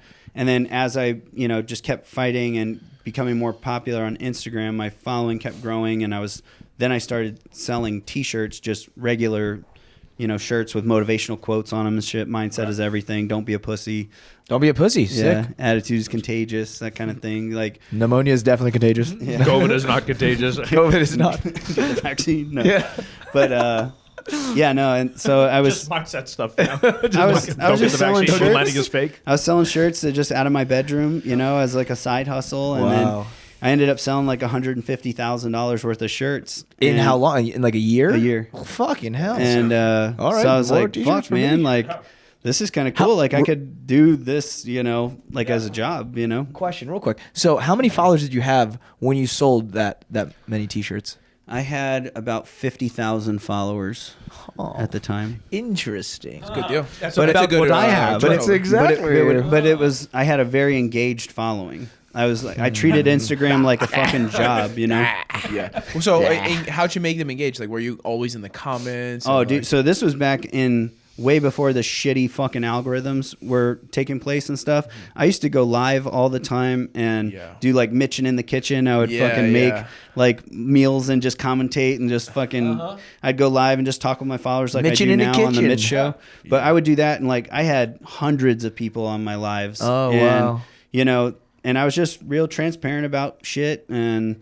I would design shirts with my following. So they like, I would fold shirts and fill their orders while they're on live watching. So it was like real interactive, Wow. I signed thank you cards and, just was really engaged with my following. And, so they were really loyal, and, ended up selling a fuckload of shirts. And then I just didn't have, like I said, I treated Instagram like a job. I posted three times a day, like 9 a.m., 12, 5, and would think about captions and all this shit, hashtags, and like was really just doing it because I saw how lucrative it was. Right. And then I didn't have anything to post one day, and I had like my routine of like my superfood powders that I took. And that was like how I cut weight for my fights. And so I just was like, all right, I don't have anything to post today. I'm just tell them I'm going about to tell this them stuff. about my morning routine. Yeah. And, and I was like, yeah, I do all this. And this is how I cut weight for my fights. And people were just like, oh, how do you do that? Because I was like shredded, so they want to look They like really me. bit into and, that. Like, and I'm like, yeah. I didn't have any association with these companies. I wasn't sponsored by them, nothing like that. And I just put it out there and just getting bombarded with questions. And I was like, all right, I just laid it out like idiot proof as possible and was like, all these are on Amazon or at your vitamin shop. You can go get them, blah, blah, blah. And just like, this is how I do it to a T. And just obviously still got tons and tons of questions. For sure. I feel like diet is one of those topics, like you say. Oh, you get it a lot, I'm sure. You say it about something, if you're like somewhat in shape or doing something people want to do, they're like, what are you doing? How do I do it? Tell me what to buy. Where do I buy it? Like what you can tell them. They want anything. to be. They don't want to have a single thought. Yeah, they want you. They to give want them you to like tell them list, exactly an what to ingredient do. List. Exactly. Breathe in and breathe out. Okay. Yeah. But it was like that, and Yeah. yes. Yeah. So Period. So I This. put it Say out this there. period. I Yeah, put say it out this there, period. and I didn't like and my following started calling it the smashing greens. Because it was like, mixed like 7 different products. It was like organic wheatgrass, organic spirulina, organic chlorella, Is that some of the stuff you just named like part of your weight cut thing? Like, if you guys want to get into like, yeah, that's the That's what's smashing in the greens. smashing greens. So that was You need to start using the smashing I greens. agree for cutting your brain. purposes. Yeah. My brain. Oh yeah. Sheesh. But so I ended up that was how I cut weight for my fights. I would fast, for 10 days, and I would just the greens and protein shakes, and that was all I would do. And I would train, still have tons of energy, felt really good, but obviously I'm in a huge caloric deficit, but I'm still getting tons of organic nutrient dense superfoods in me and all those benefits, so felt great and cut easily 15 pounds, and I'm pretty lean as it is. So I just put it out there and didn't think anything of it. And it got to the point where after like a year and a half, I mean, I still didn't do shit with it. I just left it out there, but when you went on Amazon.com, you ordered one of those, the rest of the list would pop up, like it was like trending, And then if you went to like the local vitamin shop, like people would be like, "Hey, do you have wheatgrass?" And they're like, "Are you doing Mitch's fast?" And they're like, "Yeah, Oh, wow. yeah, we got it all." And they would just like have it ready. So eventually, like, purely out of annoyance from answering questions, I like went to a manufacturer and was like, hey, can you just fucking put all this shit into one thing? And like, I don't want any fillers or any bullshit. Just whatever's in all of these products, just put it into one and just make it one scoop. Wow. And there it is. And that's what it was. And I was just like, all right, here's the fucking smashing greens. Stop asking questions. Wow. And then it just fucking blew up. Took off. Yeah. Now, real quick, do you just sell your like Smash and Greens like online, or is it in like vitamin shop? No, or? so we've been this whole time we've been direct to consumer. Wow. And we did our own fulfillment, everything like literally from my fucking house. And we did 95% of my sales came directly from my Instagram. And like I said, I had a huge engaged following. So I mean, dude, we did 110,000 in sales in the first fucking week. Jesus. Oh wow. What? Yeah. That's sick. It was Fuck. like nuts. Those are happy customers. Like I felt like I hit Jesus. the lottery. Yeah. That's You know? fucking awesome. And it was crazy. Like it was just like, oh, okay, I guess this is gonna be what I'm doing now. You know? Fuck yeah, it is. Because I was gonna pursue the UFC. I was honestly like that was the goal. I got out of the Navy and I was gonna pursue like the UFC. I was fighting. I've fought in Glory and and I was really good.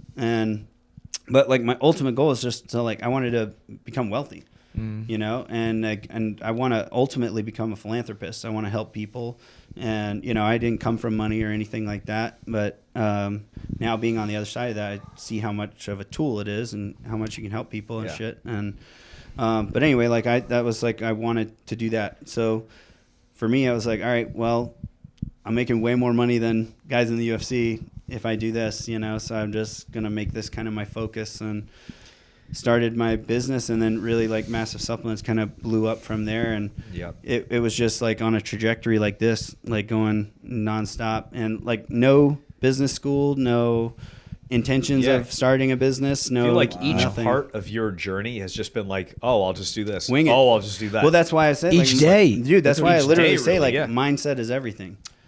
And yeah, that's our motto of our company. But don't get the vaccine. yeah, and but yeah, man, the moon is fake. But that's what like was crazy is like we've done over 11 million in sales, direct to consumer, just selling the shit from my Instagram. But yeah, that really fucked me by having your shit canceled, by speaking up. And, Wow. But do you regret doing that? It's hard. I fucked up. I would say like hard to say if it's mixed. I have mixed feelings about it because I see how much money I could have made. Well, for sure. I literally gave up millions of dollars. For sure. Wow. It cost me millions of dollars to do that. Wow. But at the time, I knew it was a risk, but like I legitimately felt like this was like the most serious shit we've ever experienced in my lifetime as a country, and like we're dealing with legitimate tyranny, and like people don't even have like bodily autonomy, and like you're supposed to fight all enemies, foreign and domestic. We fought for because of a 3% tax, dude. That's what I'm saying. Like, and it's like, and 3%. I'm like, I didn't, but you guys did. I'm like, where the fuck? Like, is no one else like seeing this? Like, am I going fucking crazy? Like, what is going on? Why are people just folding to this shit? And I'm like, all right, okay. And all these motherfuckers out there that these way bigger platforms than me that fucking preach leadership and leadership. Where the fuck are you? Yeah, fuck. Because you weren't willing to sacrifice your money to do it. And I was like, you know what? In the absence of leadership, you need to fucking lead. And at the time, I have a very engaged following. I have, not the largest following, but it's big enough. Substantial one still. Hopefully make a fucking impact. I have influence, and I'm going to lead by example. Like, and I need to fucking, practice what I preach and do it. And I knew it was a risk of me losing my platform, but I thought it was worth it, or it was just too important not to talk about. So I did, and it fucking canceled me, and it sucked for sure. It felt like.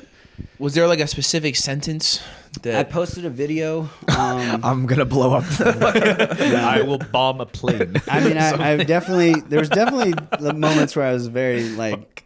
I'm kind of an aggressive, angry guy. It can be, Okay. Violent hippie, Yeah. But I posted a video of me on the streets of New York with a bullhorn. Like, the vaccine does not stop you from getting COVID. It does not stop you from spreading COVID. That's a truth. Truth. Yeah. Fucking absolutely, Yeah. you know. That's a surefire way to get you canceled for sure. Because the thing is, when the vaccine came out, it was going to stop transmission. It was going to stop you from getting it, and then it eventually turned into, your symptoms aren't as bad. So what at the time? Dude, I had literally, because at this time I'm fucking self-made, wealthy, or not wealthy, but wealthier than I used to be, and don't have to answer to anybody. You know what I mean? Like, I had nothing but time on my hands to research this shit. I flew around the country to fucking medical like freedom rally conferences with like hundreds of doctors that were being censored and putting out all this information. So like I knew what the fuck was going on, and I'm like, this is fucking bullshit, and they're lying to people about these vaccines and stuff, and they're using fear tactics and all this shit, and it's bullshit. So then when you went to New York and did that, So that's why I was like literally on the fucking streets of New York with a bullhorn, fucking like trying to like literally like I was passionate about this shit. Krusty Krab, it was important. It's unfair.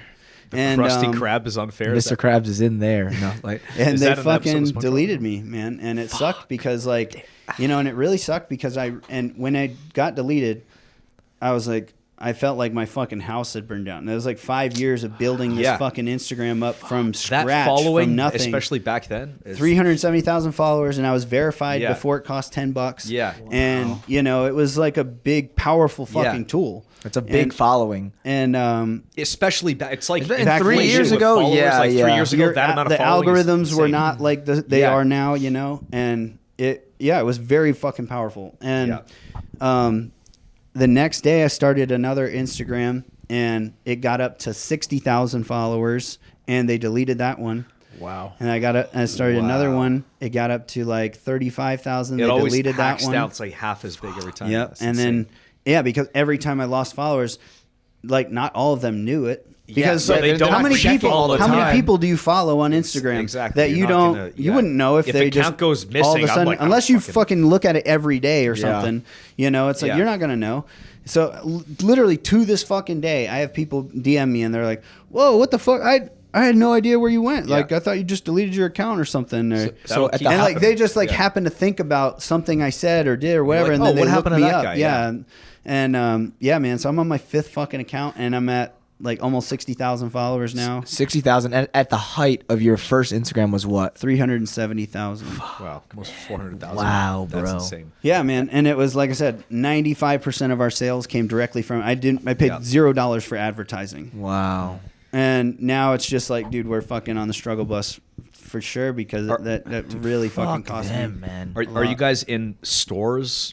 No, so we're It's just direct direct to to consumer consumer. on Amazon. Yeah, I know, guy, this but fucking maybe guy. like gas, like anywhere. But we, Motherfucker, I asked this question fucking I don't know. 10 minutes ago, bro. Sorry. No, we are, but we are going to be hopefully launching into some retail stuff, and we're taking on some investors actually now. Okay. And hopefully we got some big things coming for 2024. We're actually streamlining the whole supplement line to just focus on our greens and reds. We have new greens and reds coming out, which I haven't told anybody about. So this podcast, if they watch it, will be surprised. Dropping Which I it brought- here for I new. brought the new ones here for you guys to try. They fucking taste amazing. I nailed the formula. Should we drink it And on the podcast? These Have a little. you can, but these are also NSF for sport certified. So What's NSF? NSF for sport it's like pro athletes, USADA approved. They test for okay, 280 banned substances. And they all test positive. And they all, they made sure all 280 are in there, right? All right. That's what we're looking the good for. stuff. Yeah. And and they're USDA certified organic, and then same with the reds as well, the new reds. So we have those coming out, and they taste better, making the price like lower. Just improved everything about them, and I'm just putting all my fucking weight behind the reds and greens, and Nice. I'm gonna make that our focus and just hopefully blow them up. Yeah. Because athletic greens is our biggest competition. Everybody fucking knows athletic AG1, greens because yeah, whatever. AG1. Do you know they raised capital this year, and they were valued at $1 billion. They sell one product. AG1? AG1. Wow. They sell one product, a greens powder. Valued at $1 billion. And now you have two. $1 billion. They sell one product, and which is good for me, for other potential investors and shit. You point to them and say, hey, like, look, and our product for sure, it just fucking shits on their product. Really? Yeah, and they spend $20 million a month in advertising on podcasts. You give us more money, we will pump this shit. We can will make 20 fucking million pump work. this shit. Even 19 million. AG1's on give us fucking $1 Joe million, Rogan. we'll flush the Smash and Grease. How much would you sell your company for? Sell it outright? Outright. At this moment, I don't know, probably $2 billion. Nah, it's hard. It's hard to say though. It's really hard to say because we have a lot of really good shit coming on. I have really good investors coming on. So if you would have asked me, a few months ago, maybe like 10 million. Yeah. But I'm sure 6 months from now it'll be quite different as well. Yeah. I honestly, I think 2024 is going to be a big year for us coming back. And hell yeah. I'm trying to rebuild my following on social media. It's a lot different now though. The algorithm's fucking terrible. Don't say any crazy shit. You can't. It's like control it. I got shadow banned once for liking a anti-vaccine post. Yeah. I Really? just liked it. Dude, yeah, they'll throttle your shit way down. Bro, It's I got noticeable. shadow banned because I did a fucking thing, like a level black post with J Rod, and I was like, which set should I wear for, I think it was for combat jiu-jitsu, and it was like, I did it like purposely, but I thought it was funny. It was a white or black one, and I was like, should I do the white power or the 2 black 2 strong? And then literally the next fucking 30 days, I had like more than 1/10 of the engagement stuff. of engagement. Wow. Like it went from it was Yeah, it's so fucking crazy. fucking stupid, and it can be just as simple as liking a post. Like you Are don't, you sure that's all you did? Oh yeah. for dude. sure. It's absolutely a thing.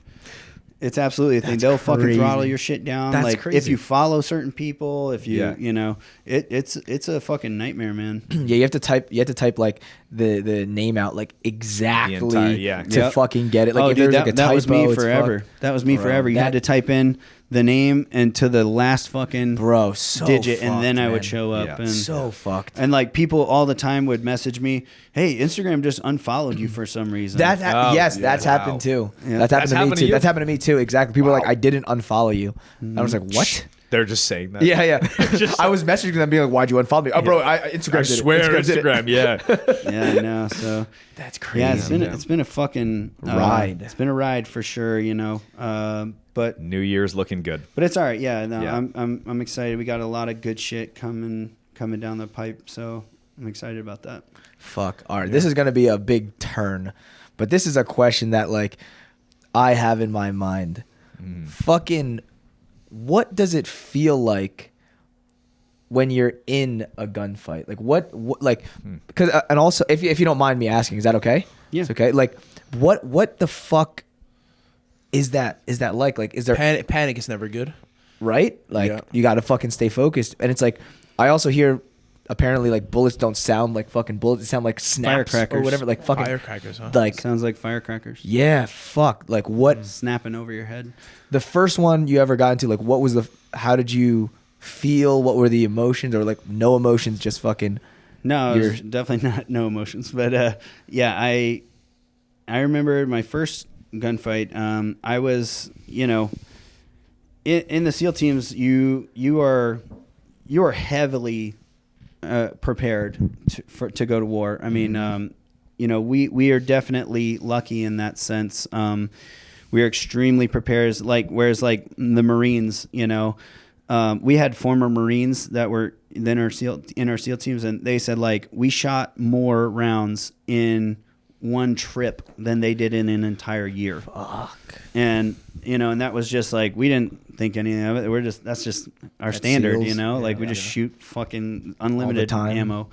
And but the training is just very intense, and it's a lot. It's like overboard, but it's for a reason, And so it's kind of like if you're at practice, just you're practicing over and over and over for fucking almost 3 years, and then you get to go to a tournament, or something like that. Like, so I was like antsy.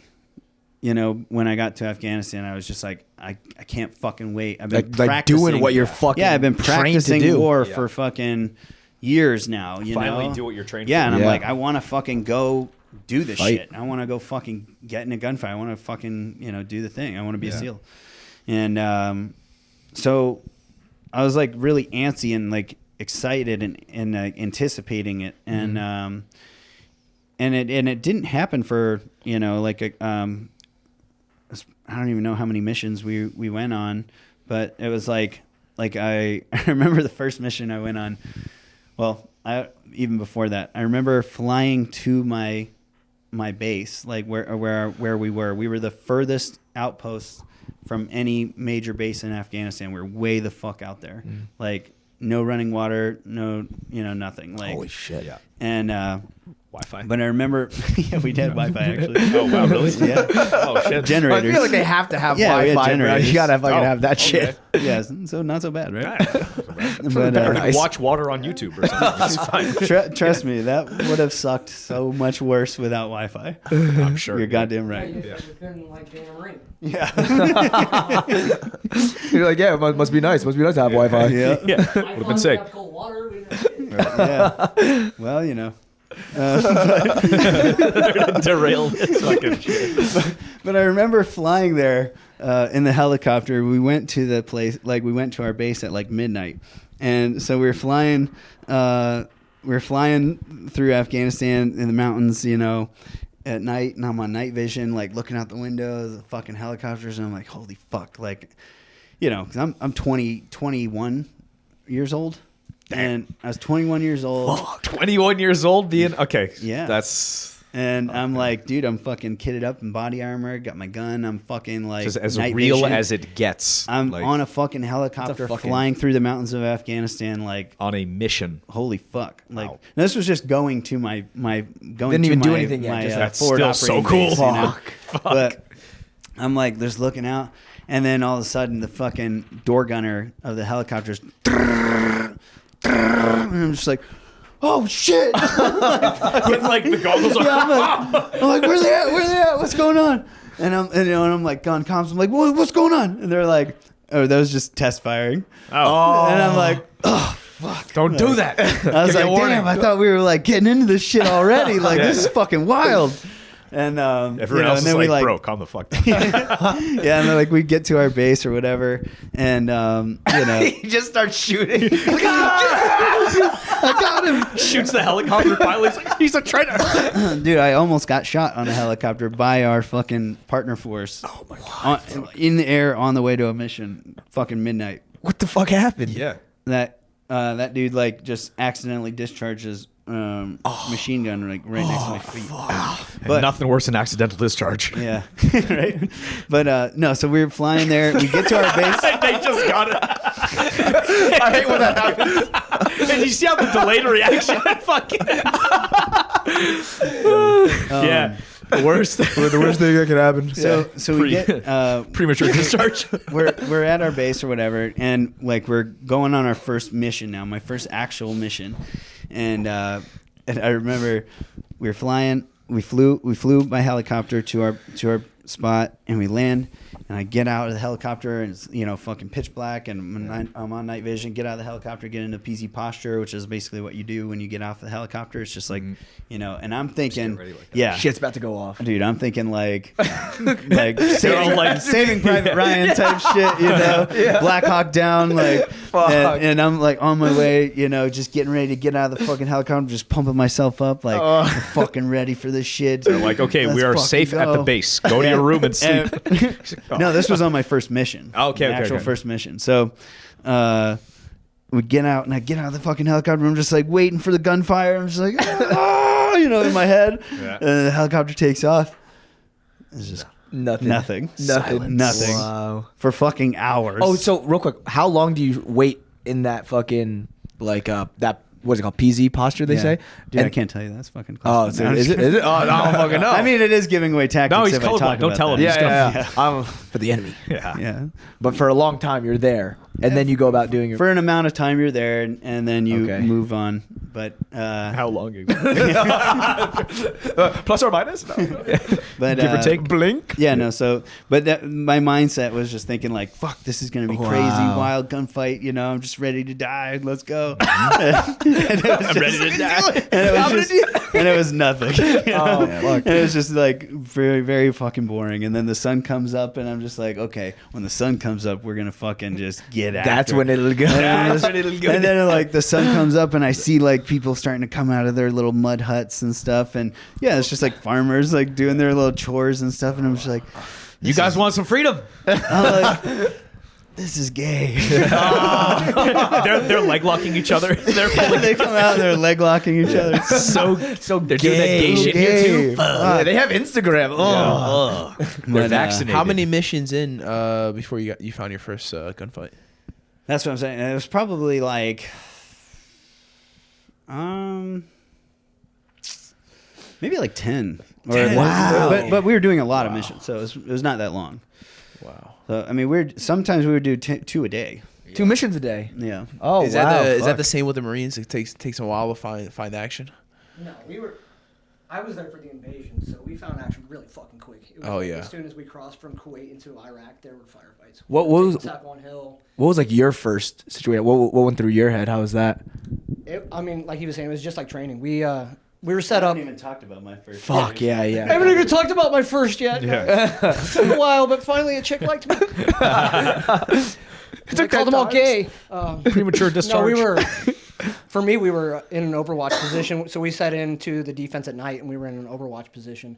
And Can you see him on the camera? Yeah. Okay. So as the sun was coming up, we started seeing movement, and a lot of people, because they didn't know we were there, because my sniper team set in at night, so they didn't know we were there. Our battalion was waiting, and we just saw a lot of fucking movement. So we were like, all right, cool, here we go. So we got the guns ready, and it just the sniper, the shooter, spotter dialogue is just, it's so set, like it's just matter of fact. So he's calling out the range, he's talking the description, everything. I say, all right, guns up. He says green light, pow, hit, down, next target, and we're just kind of like scanning. Wow. And then afterwards, he's like, all right, all clear. We kind of come down on them, and I'm like, holy shit. That was for real. Holy shit. Fuck. That's what you do in training every day. And you see the targets in training go down. We got good Ivan targets that you hit them right and they'll go down. So it's the same exact thing. It was like It's just a real person hit, this time. Next target, hold, center mass. Shoot silhouettes. Pow. You shoot Yep. role players that are Yeah. dressed up like. Yeah. You know? But now they're actual. But now they're actual. It's just, Yeah. It's just I didn't think of it as a Yeah. human. I thought of it as a target. Because we don't say, hey, there's a guy out there. There's a guy out there, red shirt. It's just next target. Gray shirt, red scarf, hold center mass. So there is a lot of color. Boom. You know. There is. Are you sure it's not teal? Is it teal? Yeah, I'm shooting the wrong guy every time. But, Yeah. yeah, so it was just Wow. hit, target down. So you were there for next the target. invasion. Like I was the there for the invasion back in 2003. Wow, So, wow. yeah, and then Wow. through the invasion, I was there for about a year for that invasion, and then coming back. So we went all the way up to Baghdad. Baghdad was crazy. It was like we got to a spot where we were doing Overwatch, and there was just we ran out of ammo shooting at No people. fucking like, way. About a block away, there was a hotel. A block away? Yeah. Well, I mean, that's not that far. That's like. Dude, you run out of fucking ammo in a block? So we're in an Overwatch position. We Oh, have okay, Marines okay, that are yeah, clearing yeah. the hotel. Okay, so yeah, as yeah. they're clearing up, we're scanning. Yeah. Trying Okay, to. yeah, yeah. You can see the insurgents, or that's what we called them then. But you could see them kind of Going running up. away from where the Marines were coming in. So as they're going through, we're shooting them through the windows. Okay. Wow. And Of that hotel, you're saying? we're in a hotel. Okay. They're across You're like the street. I see. Yeah. And we're shooting them as we can see them running through and kind of like trying to peek out windows. Actually, and Baghdad, shoot. it's like a city, right? It's like urban so shit. it's full Okay, out okay. city. Baghdad's like. That was like Denver. that was It's like hell, right? Yeah, that was like crazy, it was crazy shit. It was Fuck. 360 degrees. You didn't know Oh where. my fucking god. Yeah, so it was kind of crazy. Iraq and Afghanistan are just totally different. animals. Yeah. Afghanistan has a lot of mountains, so that was more fun. That was easier for us. But Afghanistan is just like it's terrain. It's not like city. there are some cities, but yeah, Invisible. Like the enemy is invisible. invisible. Right. Yeah. Right. But Whereas in Baghdad, they're like you see them, but they're like It's I don't know. more threats. more threats. 'Cause Oh, okay. You're walking through Imagine the going down city, the- It's Yeah. windows, rooftops. Yeah. Rooftops are Yeah. threats. Doorways are threats. threats. Yeah. Around Sewers are threats. Yeah. Like everywhere. Yeah. are IDs threats. everywhere. Would Especially you when it rather becomes- Afghanistan? Would you guys rather Afghanistan or Baghdad? They were Afghanistan by far. Yeah, really. you would rather. I would rather fight. I fought in both, and Afghanistan was way better. Like you feel like you're in less danger. Less danger in Iraq. You're a Marine. Oh man. Well, he'll leg lock you next time you train. Now watch out. I worked with SEALs, and every time we would have to go out and we'd have to secure the area and provide surveillance for like 48 hours, telling them what's going on, and they'd be like, "Yeah, never mind, we're not going to go out there."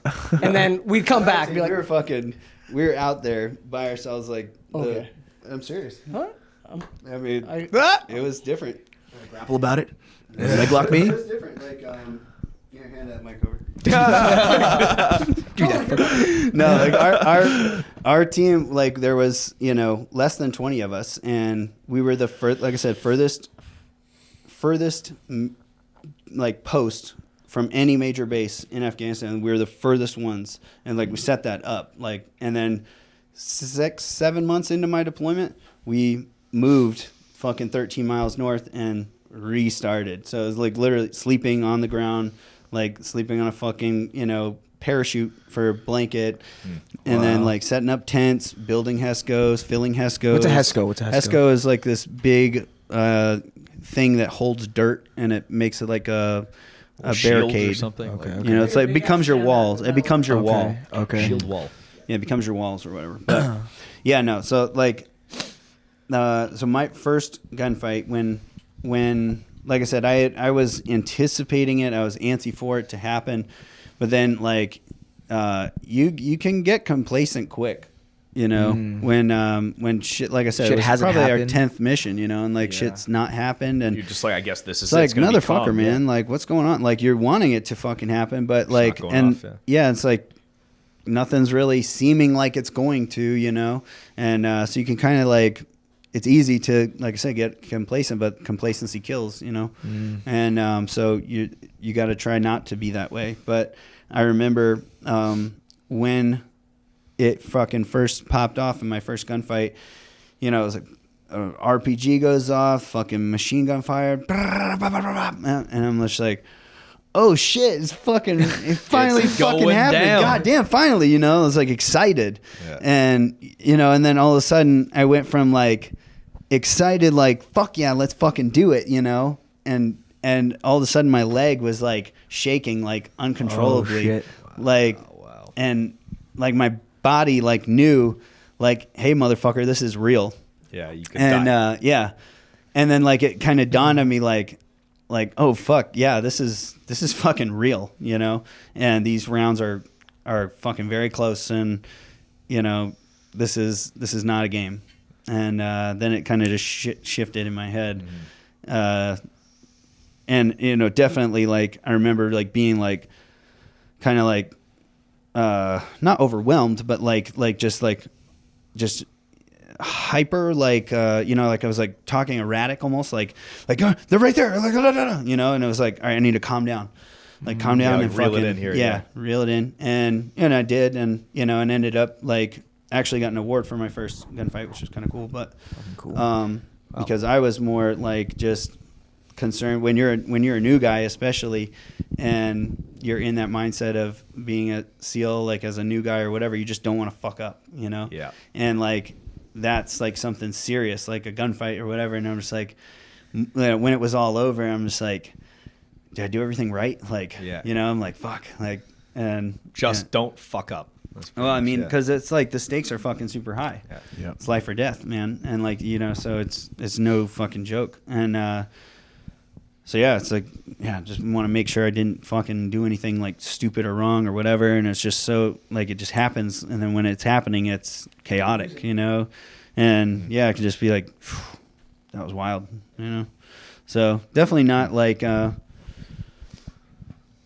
yeah. So it was like exciting, but also the reality of like, this is not a joke, this is not a game, and afterwards, like after the gunfight, everyone's like, as long as no one got hurt or whatever, or you fucking killed all them, or like, then you're like, fuck yeah, that was fucking cool, like looking back at it or whatever. But but at the same time, it's like, realistically, it's like it's not fucking ever fun being shot at, and it's not cool, you know. And it's like, and then like also, you know, like Will was saying, you become like brainwashed. You become like very like desensitized. Like these are not human beings. These are fucking just targets. Yeah. These are tangos. These are, you know, insurgents, whatever. Like they're not bad guys. They're not real human beings, like with real families and stuff like that. And makes it easier to shoot at them. Yeah. Yes. Yeah. You know, for sure. I was anxious to. Yeah. I couldn't fucking wait. You know, and like now looking back at it, it's like that's fucked up to think like. It's fucked up to think because like you look at like Hitler and the Nazis and shit, and you're just like, how the fuck can human beings like do that? Like, how can they look at a whole fucking group of people and like think like, yeah, this is okay to put them in gas chambers and fucking rid them. The enemy, they get like. And like you see that right now with like the Palestine-Israel war too. But just thinking, like I remember thinking about that, like how can people become that desensitized or not dehumanized, right? Not empathize with them or whatever.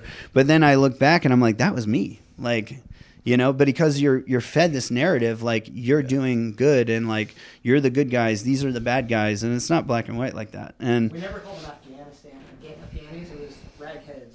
It was something derogatory. Wow. Yeah. So like, okay. it's like subhuman. They're it's bad like, guys. They're not normal people. They're bad and, guys. You know, and that's like going over there, right? And then and it's like you hear all these stories from your guys over there now fighting and getting fucked up and killed and, you know, like lone survivor, that kind of shit, you know, and you're like, you want to get back. You want to fucking, it's our team versus their team. Yeah, fuck them. They're using IEDs, they're pussies. Yeah. They fight us toe to toe. But I'm like, yeah, I wouldn't fight us toe to toe either. Yeah, it's the only way to fight. Yeah. And, you know, so you go over there with like this, like, yeah, I want to be a hero. I want to, you know, be this fucking badass SEAL. I want to do all these things and fight for my country, etc. Blah, blah, blah.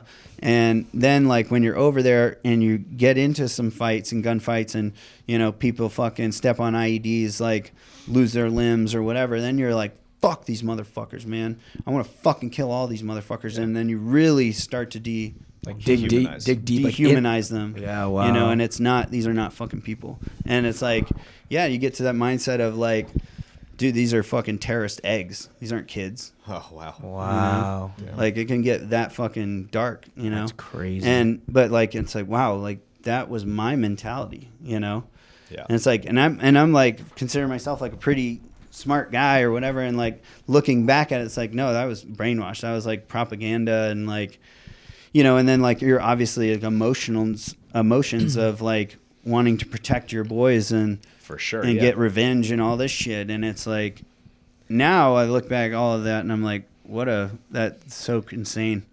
It's so insane. And like war is just fucking insane. Like all this shit is insane. And like we are all human beings at the end of the day. And like just because you're born here and you're raised in this culture and have these ideals or whatever, these beliefs, it's like you're still fucking human at the end of the day.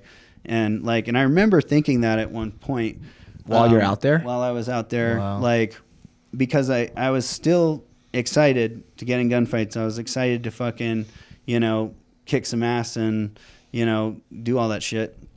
But I remember coming across a bunch of dead bodies and like after a big fight, and we were searching their bodies. And what do you search for exactly? Search for like intel stuff, like cell phones and, you know, hard drives, whatever, like you know, shit like that, like chips maps in their phone, stuff like that, so you can, you know, whatever, intel, whatever. Okay.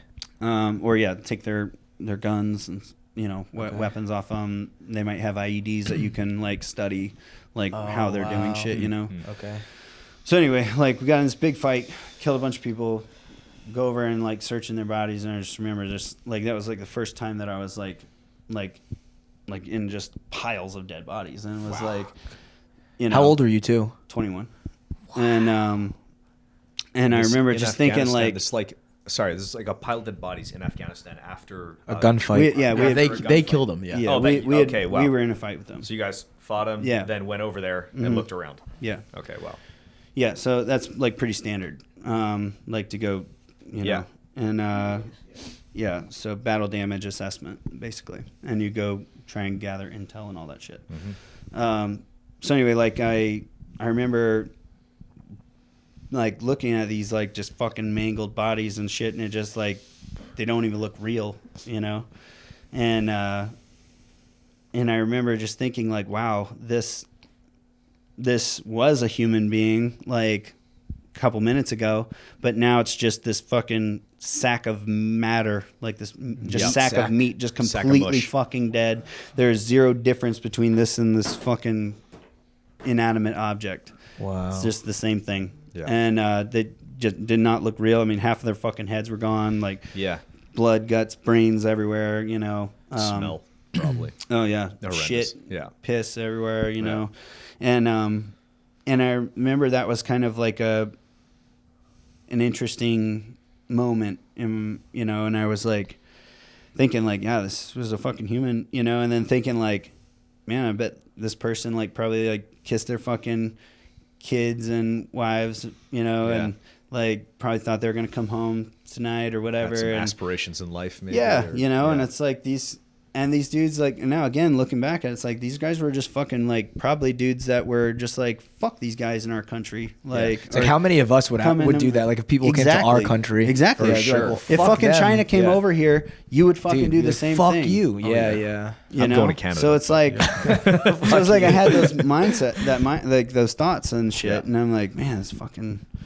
The mindset's It's interesting. crazy, too. Like we got tasked. We were doing a lot of combat operations, and that's what we wanted to do. All the Marines wanted to be in combat. We got stuck doing like, I think it was like 3 months. We were protecting a school. So Iraq opened the schools for there's like a normal school, elementary school and middle school for so girls were not allowed to go to school. So when we got over there, we liberated we installed our own government. Little girls were allowed to go to school for the first time. So we had to protect the school because the locals didn't want them. They kind of like don't really agree with it. Yeah. It's like, you know. They were setting, don't let them learn. But it's not our culture. But we were Made the there. same mistake here. Why let them? You know? Yeah, they're not allowed to read, right, or something like that. We had to make sure that there weren't any bombs planted. Nobody was attacking the school. We can, yeah. And, First, one step so at a we time. were pissed that we got stuck in this non-combat role. We were just protecting. Oh yeah, we were on the roofs, like making sure that no one was setting IEDs, like 24/7. Okay. If school was out, there was nobody there. You're still there. They would come and blow up the school so the girls wouldn't go. But we were there for 3 months, didn't really see anything, and then we left. But I remember then I was so pissed that we had to do that, and we were out of combat. Doing operations. nothing. But now looking back, I'm like, that's the only good thing I did. For like 7 deployments, I was like, okay, at least then I was allowing these little girls to go to school, and you could tell they loved it. They were happy to be there, and I was pissed that I had to be stuck in this school. And then looking back, like he was saying, like I mean, all the people that I pulled the trigger on, like, why? What was the point of that? However, that time I hated being in that school. I look back and I'm like, that was the only thing I can say that I did that was actually beneficial to somebody, other than like. I guess the people who got rich here. So it was like the mindset changes when you're there doing it versus when you come home and you're looking back. Different perspective, you know. Yeah, totally different perspective when you're in it, and then when you're out of it, looking back at it, and if you have even evolved or grown in your mindset, you know, and your perspective. Like, because there are SEALs I guarantee that will fucking totally disagree with me on everything I'm saying or whatever, and that's fine. They are not where I'm at, and they don't have my perspective, and you know, and everybody's entitled to their own opinion or whatever. But that was mine, and my perspective, and looking back and all that shit, it's fucking crazy, and but. Yeah, no, different. Yeah, and back then I believed everything I believed with full conviction, you know, and was happy to fucking be there fighting and protecting my teammates. Country, your teammates. Yeah, thought I was doing, you know, fighting God's for work. freedom, whatever. Yeah, like I'm whatever. Now, question, like, do you want kids or no? No. I'm on the fence. I don't know. Say if you have kids and like your son wants to be a Navy SEAL, like what are? I don't encourage anybody to join the military. Really? Yeah, Wow. no. Wow. I don't. I mean, especially right now with our current administration, not even close. If we got someone like Vivek Ramaswamy in, or someone, you know, who's anti-war, then I would say yes, because obviously a military is important. But the way, like Vivek wants to deploy our military on our southern border, like that makes more sense to me, you know. And like we just kind of, as America is just kind of goes around and we use our military might all over the world, and like we're fucking dropping bombs on kids all over the fucking world, and that's a real thing that happens all the time, and just kind of just gets ignored or it's not in like the big media stuff like that. And yeah, I just think there's like a better way, you know, to use our military, and then like use like our economic force. But obviously, like our taxes are we're just being taxed and like fucking robbed blind, you know. And these politicians are all criminals. They're all just fucking insider trading. They're all making money and backdoor deals, and, you know, getting rich as fuck off tax dollars, money, and, you know, it's not benefiting our own citizens. You know, it's like we're fucking sending hundreds of billions of dollars to Ukraine, and it's like one of the most corrupt countries in Europe, and it's like all kinds Where's that going to go? Yeah, all kinds of corruption over there and shit. And it's like we're funding this war that is not our fucking business. We're paying these guys salaries, like, you know, and pensions. And we have people here, like there's literally 400,000 homeless people in Los Angeles County alone. Yep. You know? And like, we don't have free healthcare. Like, people get fucking destroyed. Like, if they get, God forbid, you know, come across some medical emergency or accident or something like that, and they don't have insurance or whatever, and they get fucking hit with this $500,000 bill, and they're just fucked, you know? And it's like, but we have money to pay for some other country's fucking pensions and shit. It's like, why the fuck don't we have free healthcare? Like, how many times can you tax a dollar? Think about that. Yeah. When I give you $1, I pay tax on sales tax. When you get it, it's income tax, and then, you know, and then there's property tax, and then you spend that dollar on something else, and it just goes around sales and around, tax, endless. $1 can be taxed infinite times. Yeah. Now multiply that by hundreds of millions or billions of dollars, and they're all being taxed constantly. There's no fucking end in sight of the tax dollars. Yet the Pentagon has fucking failed 6 audits in a row. They can't account for fucking trillions of dollars. What do you mean? That's our money. That's our fucking tax dollars. And you want to question me over a $600 Venmo? Get fucked. Yeah. You know? And I just, like you said earlier, we fucking revolted over 3% tax. Where the fuck? Like, do you know how much money I'm spending in taxes? I could buy fucking houses in cash. Yep. Yeah. You know? And it's like, our fucking streets suck. Like, you know, like, our military's underpaid. Our fucking police and first responders are underpaid. Our fucking, but then our politicians vote every year for a fucking, hey, all in favor of giving us a raise? Aye. Yeah. Okay, cool. Our schools don't even have security. All of our kids go to school for free? Aye. Cool. Yeah. Sounds good. Like, how you have an opinion how we could fix the school shooting thing? I think there should be armed veterans at every school. Right? Like, you know how many fucking veterans want jobs like that want to feel like they're doing something? That's a huge part of why veterans kill themselves, is because when they're in the military, they feel like they belong to something. There's a purpose. And they have purpose. And so many of them have their identities wrapped up in that, and you can only serve in the military for so fucking long, and then eventually they're like, all right, we don't need you anymore, because they don't want fucking old wise guys in the military. They want fucking young, dumb, manipulated, you know, people they can manipulate and brainwash. Sorry about it, but that's the truth. And you know, and I'm not saying that everybody in the military is dumb or brainwashed or whatever, and like, because I think most people in the military have very good intentions, you know, and I don't want this to sound like I'm bashing everybody in the military or I'm bashing our country, this and that. I think Americans, for the most part, have good intentions. I think everyone in the military has good intentions. Same with, you know, police, all these things. Like, but that doesn't mean that it is what you think it is, right? And but anyway, yeah. So I think a lot of veterans that get out of the military and don't have a sense of purpose anymore. They don't belong to something, you know, and they get depressed. And, you know, I think that would be something that so many of them would love to fucking do and protect. Like, that's the whole reason a lot of them joined in the first place, is to protect this country and our rights and our people. So, you know, and fucking children are the most innocent beings there are, you know, like everybody well, not everybody, but most good decent human beings want to protect kids. And, you know, and I think that would be an excellent way to help prevent that. You know, and the only these people that talk about gun rights and laws or whatever are dumb as fuck, because there's no logical argument.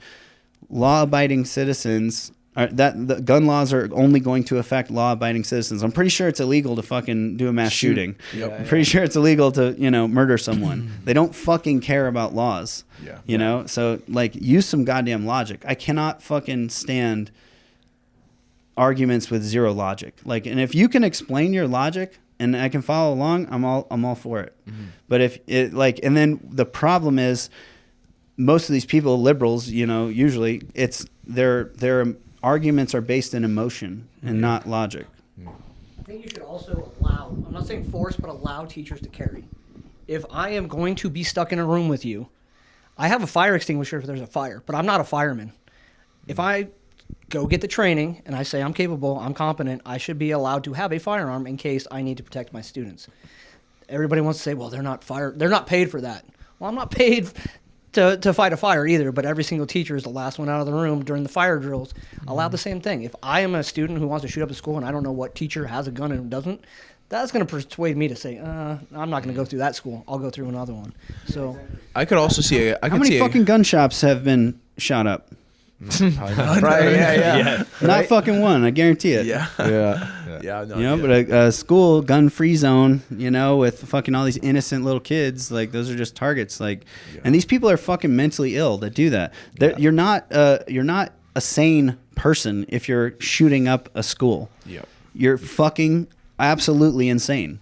You know, and to think like, oh, we're gonna ban the rifles, that'll fix it. It's like, okay, I'm pretty sure heroin's been illegal for fucking ever.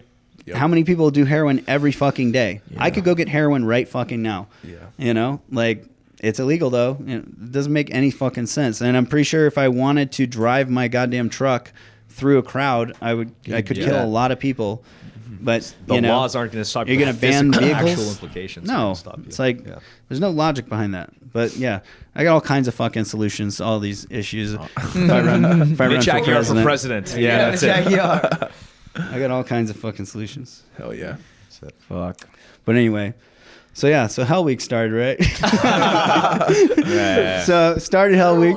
Yeah, started Hell Week, and 3 minutes in, knew I was gonna fucking do it, and was super fucking excited. And I remember running like on Monday. Yeah, like Monday afternoon, I remember running. We did a 2 miler running repeat evolution, which was like fucking so cake easy as fuck to me. Fuck yeah. Because it was like every other fucking time you're running in Hell Week, you have a boat on your fucking head. So much so that it rubs a goddamn bald spot in your head. That's why you have from the sandpaper to patch it, to cover the patch. From the sandpaper. Well, you shave your head in the beginning. Yeah. But everyone has a bald spot in the by the end of it if you're not ducking boat. Yeah. And that's how they know. If you're talking about, But so I remember this evolution. It was just you run down like a mile and then come back, and then you do that twice. Mm-hmm. And that was it. And we were just wet and sandy. And I remember thinking like, oh my God, this is such a fucking, this is like walk in the park. A break right now. Like this fucking log's not on my arms, the boat's not on my head. And I remember just jogging. It was just fucking big smile on my face. And I remember this dude, his name was Hubbard. I can't remember your first name if you're watching this, but you're not gonna like the story anyway. Hubbard. Oh well, no. Never mind. Stop watching Hubbard. Yeah. But he was like my age group, you know, and he was fucking good at like running, swimming, everything like that. And I remember he was way faster than me, and I remember running, and I turned around and I came up, and you have your name stenciled on your shirt. like, so you know who's who. And I remember running up on him, and I was just like so fucking pumped, 'cause I just like, I could not stop smiling. I was so fucking just like, fuck yeah, I'm gonna get through a week. And I remember running up on him, and I was like, hey dude, we're fucking doing it. And like looked at him like, fuck yeah. And he was like, oh, just had this like terrified fucking like miserable look on his face, like, and just didn't even respond to me. Oh wow! Like, did he make it through? Did he make it through? No, he fucking as soon as. I broke him right there. You like this shit? Dude, and I was just like, I'm not in the right spot. You're having a good time. I was like, bro, we're fucking doing it. We got it, bro. I was like, we're fucking doing it. We're getting through fucking Hell Week. And he just looked at me. I quit. My just God. mortified and like catatonic. Like didn't respond to me. I'm like, yo. And he just didn't answer. And I was like, okay, that's weird. All right. And I just, like, kept running. I'm like, I don't know. I'm going to get through Hell Week. And then he fucking just hit the finish line and kept going. No. And just ran to the fucking the truck, because they keep the bell. The bell's what when you quit, you have to ring the bell 3 times. Wow. Yeah, you have to ring this big ass bell 3 times. And pussy bell. Yeah. And so he ran right over to the bell, and like when you quit in Hell Week, like because they bring the bell everywhere with you. Yeah. So, you know, just tempting you to quit. Yeah. And then when you quit, they wrap you up in a big like warm blanket and give you hot chocolate and stuff like that. Oh, that's pretty nice actually. Yeah. Okay. I'm good right now. Well, I can't have it because I'm not $1 anyway. You know? Yeah, I don't want it. I don't want it. Yeah. Soy milk? Do you have soy milk? That's like a big thing in Buds, is like they'll do like some miserable fucking like, you know, beat down like shit that sucks or whatever, and just be doing it for fucking hours. And there's like, we have one person that quits, we'll stop. We just need one person to quit. Who's going to be? Take one for the fucking team. You already know you're going to quit, so just do it now and save your fucking friends some misery. Ethan's like, wow, they want me to?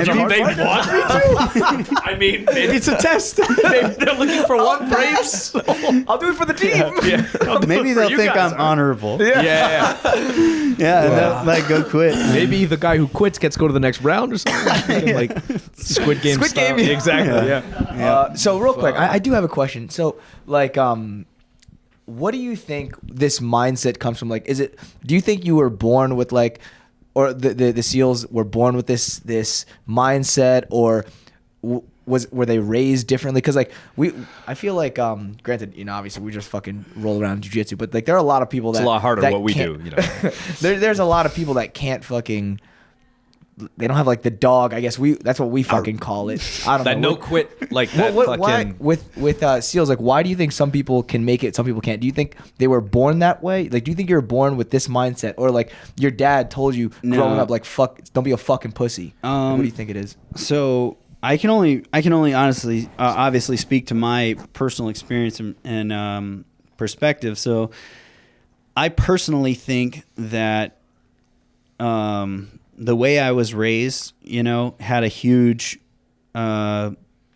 influence on that, on my mindset and my confidence. And, you know, my parents always, you know, encouraged me to work hard. They always, you know, my mom always super encouraging, and, you know, you can do anything, you know, like, I mean, since I was a little kid, I mean, my mom would fucking have me stand up on the coffee table and sing Mary Had a Little Lamb, and then like cheer and like, you did such a great job, you know? So I was like used to like praise, the spotlight, and like, you know, that being like a good thing, not to shy away from it, you know? And it was like, yeah, I feel so fucking like fortunate now as an adult looking back at that, because I realized how much of an impact that had on me and my confidence and like my willingness to try things, to try hard things, you know. And a lot of fucking, you know, a lot of people won't even try, you know. It's like doubt kills more dreams than failure ever will,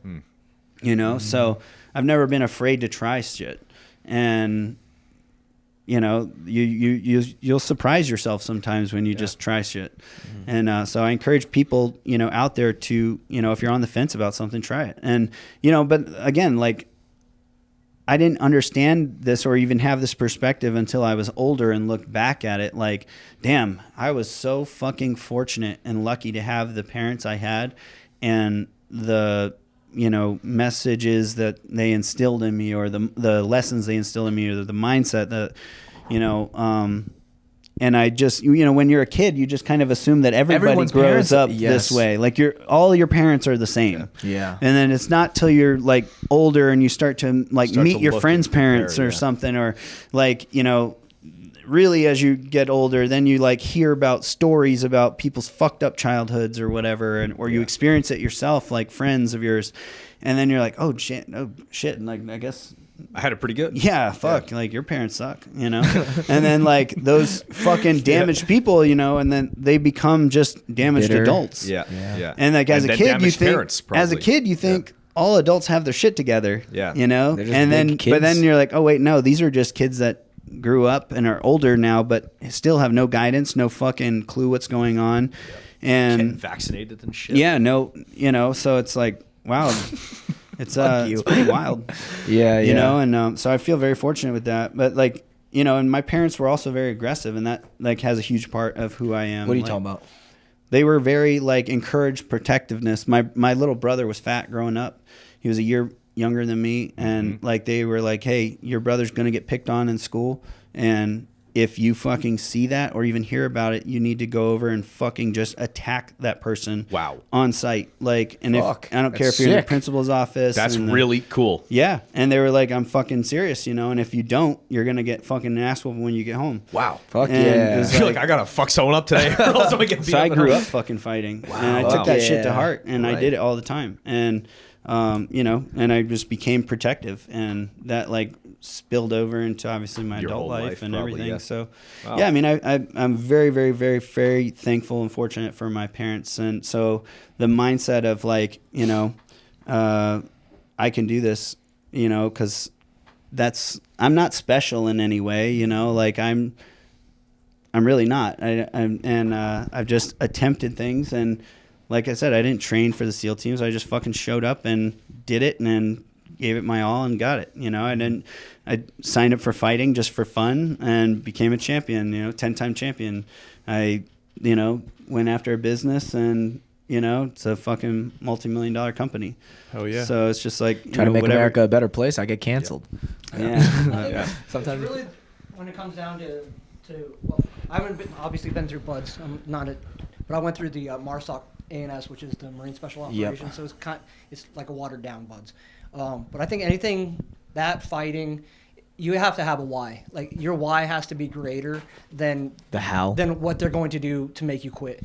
If you don't have a why, I just want to do this because it's cool, because the commercial looked cool, you're gonna quit day one. But if your why is there, I want to protect the country. I feel like you have a father that you want to make proud of you. If there's a reason behind it, when you want to quit, and your why has to be greater than your want to quit. I mean, it's the same thing in a fight. If you're getting smashed, and it's easy to just tap out to that smash, but why? Why are you here to begin with? If you can remember why you're there, you have kids watching. If you're a coach and you have athletes watching, you're like, oh, I'm not going to quit in front of these guys.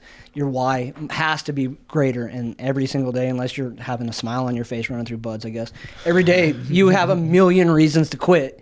You have to have that one why not to quit. And if you can keep that in your mind, there's nothing that you can be like, I can do that because my why is greater than their ability to make me quit. So, yeah, like, so with that, I told you, like, my dad, basically kind of looking at me when we were watching that 234 documentary, and like, oh, you think you can do it? It was like, kind of like, yeah, motherfucker, I think I can, and I'm going to prove it to you. And, because you think I can't, everyone probably thinks I can't. This is like the hardest military training on the planet.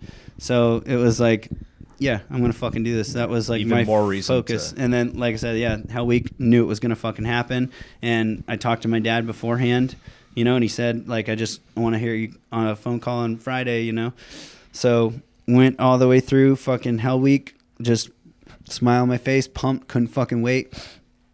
And when we secured, I went over to the grinder, got my brown shirt, which go from a white T-shirt to a brown T-shirt, and that like signifies that you've been through Hell Week.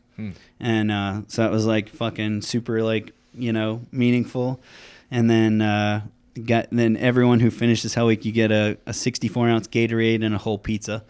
And so like that's what I got. Nice. And I got my shirt, got my pizza, got my Gatorade, went back to my room and called my dad, and he picked up, and I was like, Dad, I made it. And he was like, yeah, and like, yeah, you know, and I was just like, hell yeah, like that probably felt so good. I couldn't fucking wait to like make that phone call. And then I was like, all right, I'm gonna go to bed. And how long did you sleep after that? I fell asleep in my pizza. In your pizza? Wow. Yeah, nice. Yeah. Like, and I fell asleep in my pizza, and I woke up like, I don't know, like 2 or 3 hours later, something like that. And then I went to a barbecue.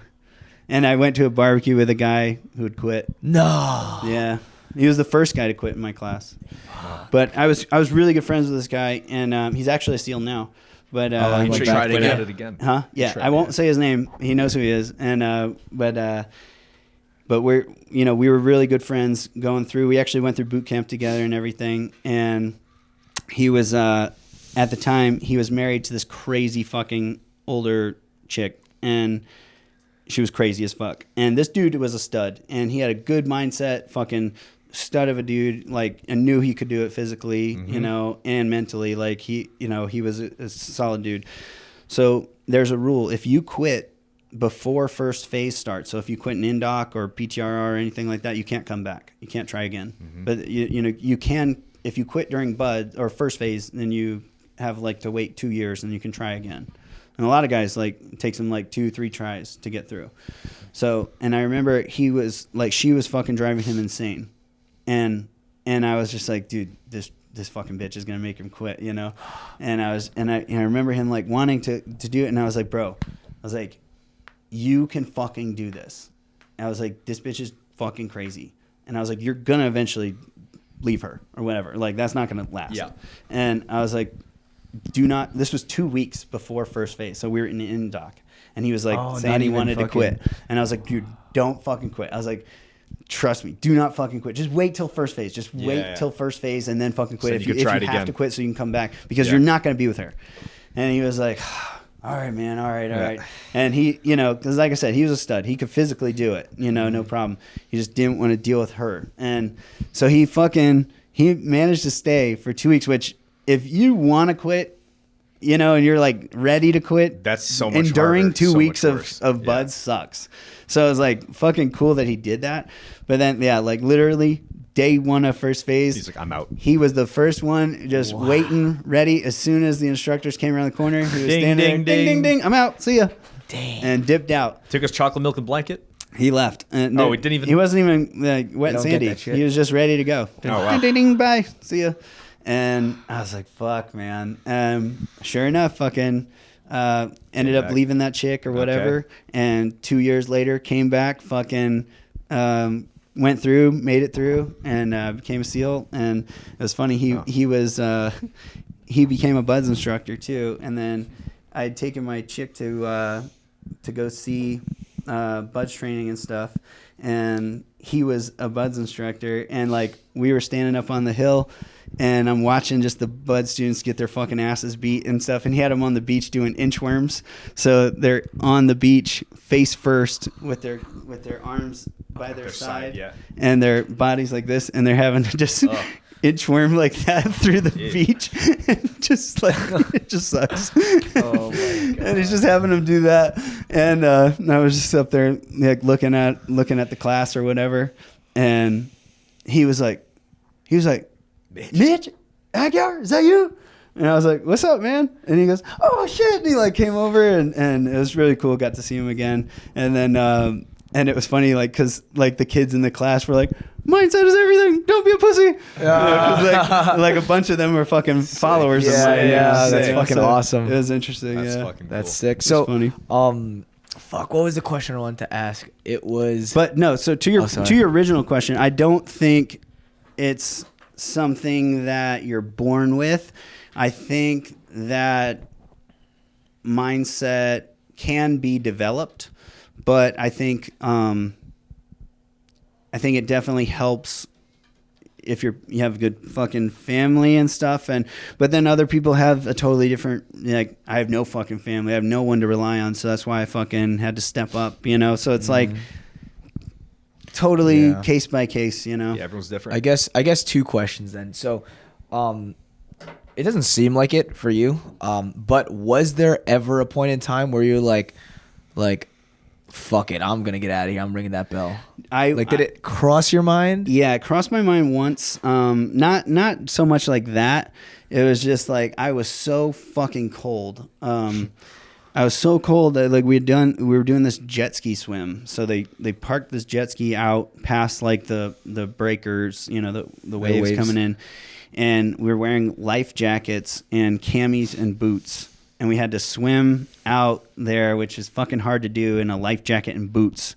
You know, it makes it kind of hard. And the fucking 10-foot waves. And also, can you tell the guys like when you guys do buds, like the months, and then how cold the water is? It's year round.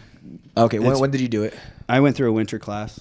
So it was like in the fall, winter time frame. Okay. And the waves get like 10 to 12 feet.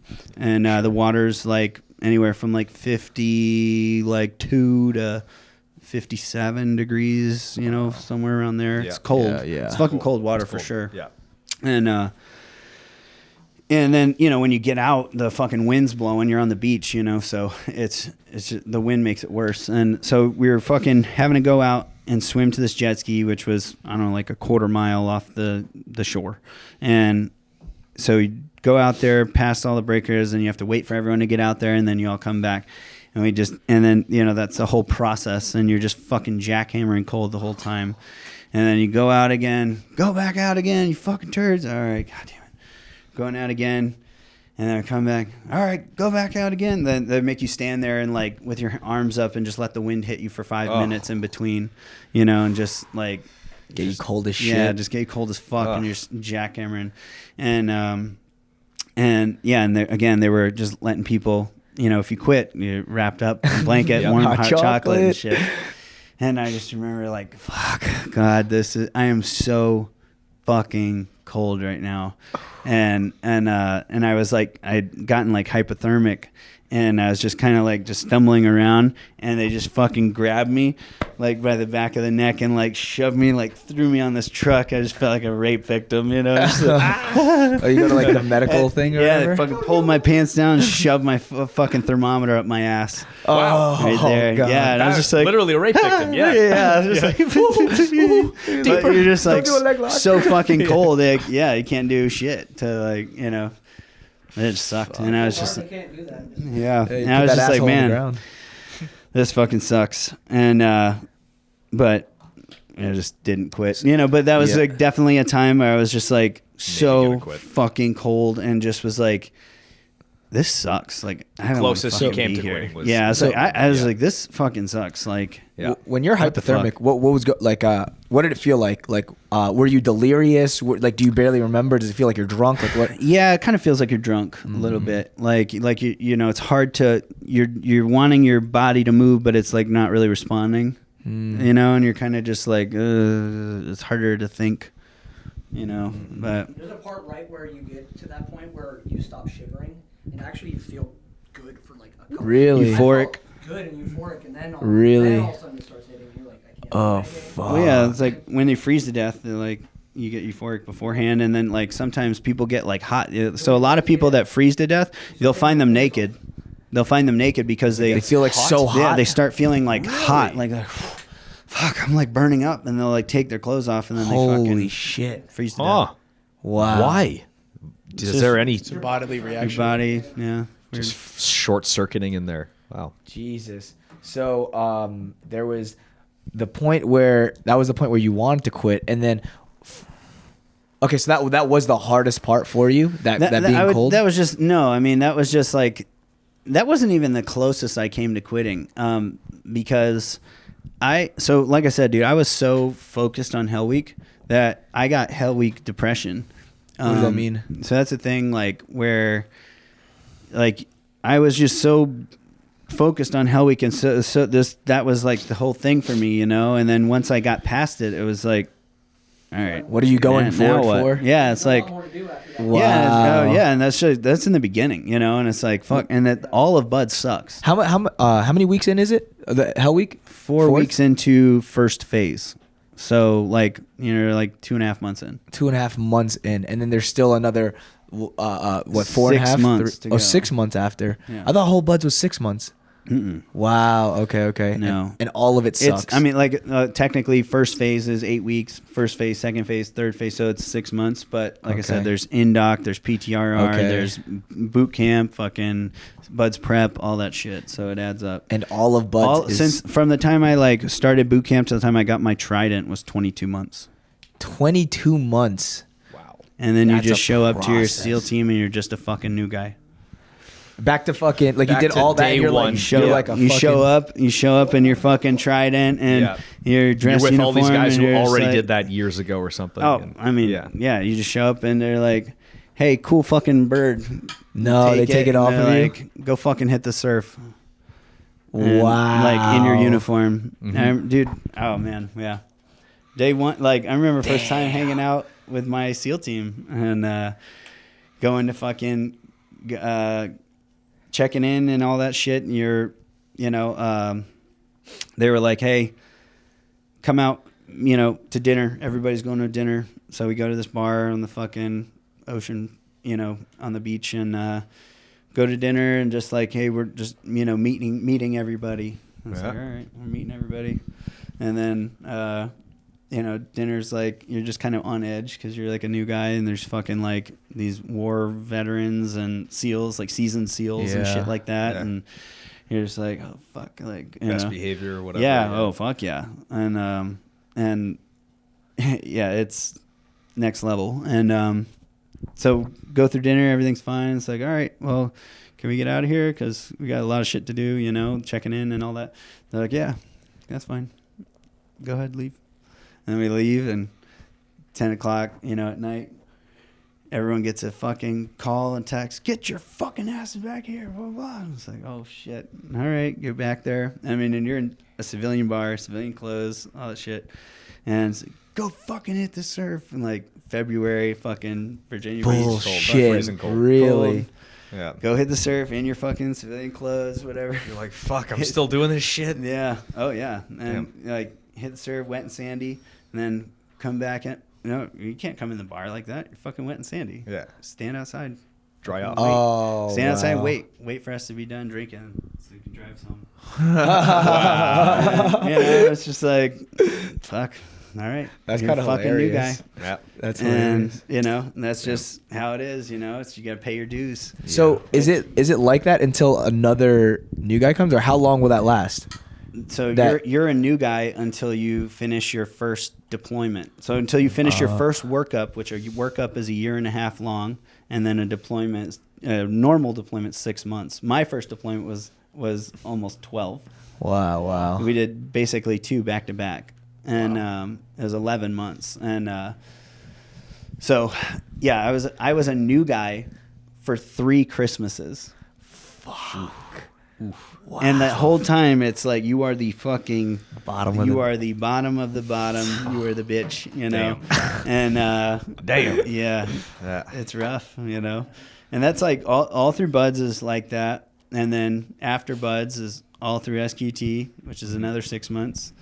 It's like that, and then you just check into your new guy. Then you're just a fucking new guy until you go on your first, workup and deployment, and then you're just a fucking one pump chump. Or no, then you're just one platoon wonder. One platoon wonder, and then you're just a 2 pump chump. It's just like you're always a new guy to somebody. 3-tier turd. I don't know. Yeah, so That's hilarious. it's interesting. It's definitely an interesting life experience for sure. And I was at a SEAL team. I checked into my SEAL team before I could legally go to a bar. That's fucking nuts. That's honestly, in my opinion, that's retarded.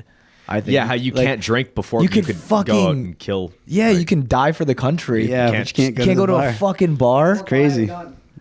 Well, yeah, that's fucking crazy. That's crazy. I guess in certain states, it's actually, yeah. Handguns, I guess, are always 21 in most states. 21, I don't think. know. Actually, I forget now. Yeah, it's pretty wild though. Yeah. I mean, Wild life experience and still more to go. How is a chick supposed to fucking do that?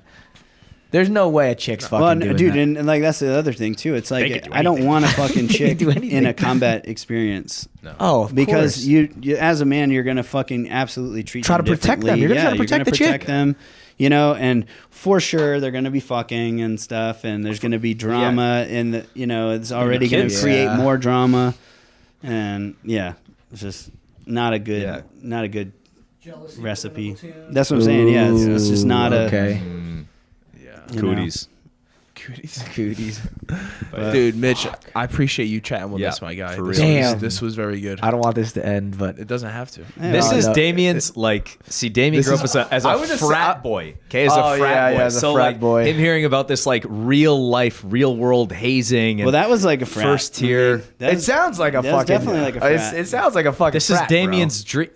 I remember going to we were training somewhere, Auburn, that college. Yeah, Auburn's a college. We were yeah. training somewhere, doing something there, and we went to a tailgating for an Auburn game. And I remember, like, me and a bunch of my SEALs were there, and like I'm in fucking shorts and tank tops, just we're all tatted up and shit like that. And Auburn's like everybody's like preppy and fucking like wearing visors and polos and shit. And at this time I was like 24, 25, something like that, and going to that college, and, in college, the senior is 22, so it's like 18 to 22 is like the age frame. College. And I remember walking around there and like seeing some of the fraternities and like them fucking with the pledges and stuff. It was like that's us. a 20-year-old fucking like screaming at this 18-year-old. And I just remember like thinking, these fucking guys are such douchebags. And I just like remember going up and punking the fuck out of them, just cause like it was kind of like I want to protect the like pledges. like they're getting bullied by this fucking dork who wearing a visor and a polo. It's like who thinks he's like talking to them like he's some badass fucking dude. And I'm like, bro, you ain't shit. And I like would go over and I'd fucking take their beer out of their hand in front of the pledges and be like, you fucking done with that, nerd? Just starting shit with them because I'm like, what are you gonna fucking do about it? I'll beat your fucking ass in front of your pledges. Damn. With Right. you, with No you and your SEAL guys. Oh, actually, no, I'm not gonna ask a question. I'll ask it later. I was gonna ask if you guys got into like fights or whatever. Dude, if I'm with my fucking boys, I feel listen, like you get to here's fucking my some thing: bar is like fights.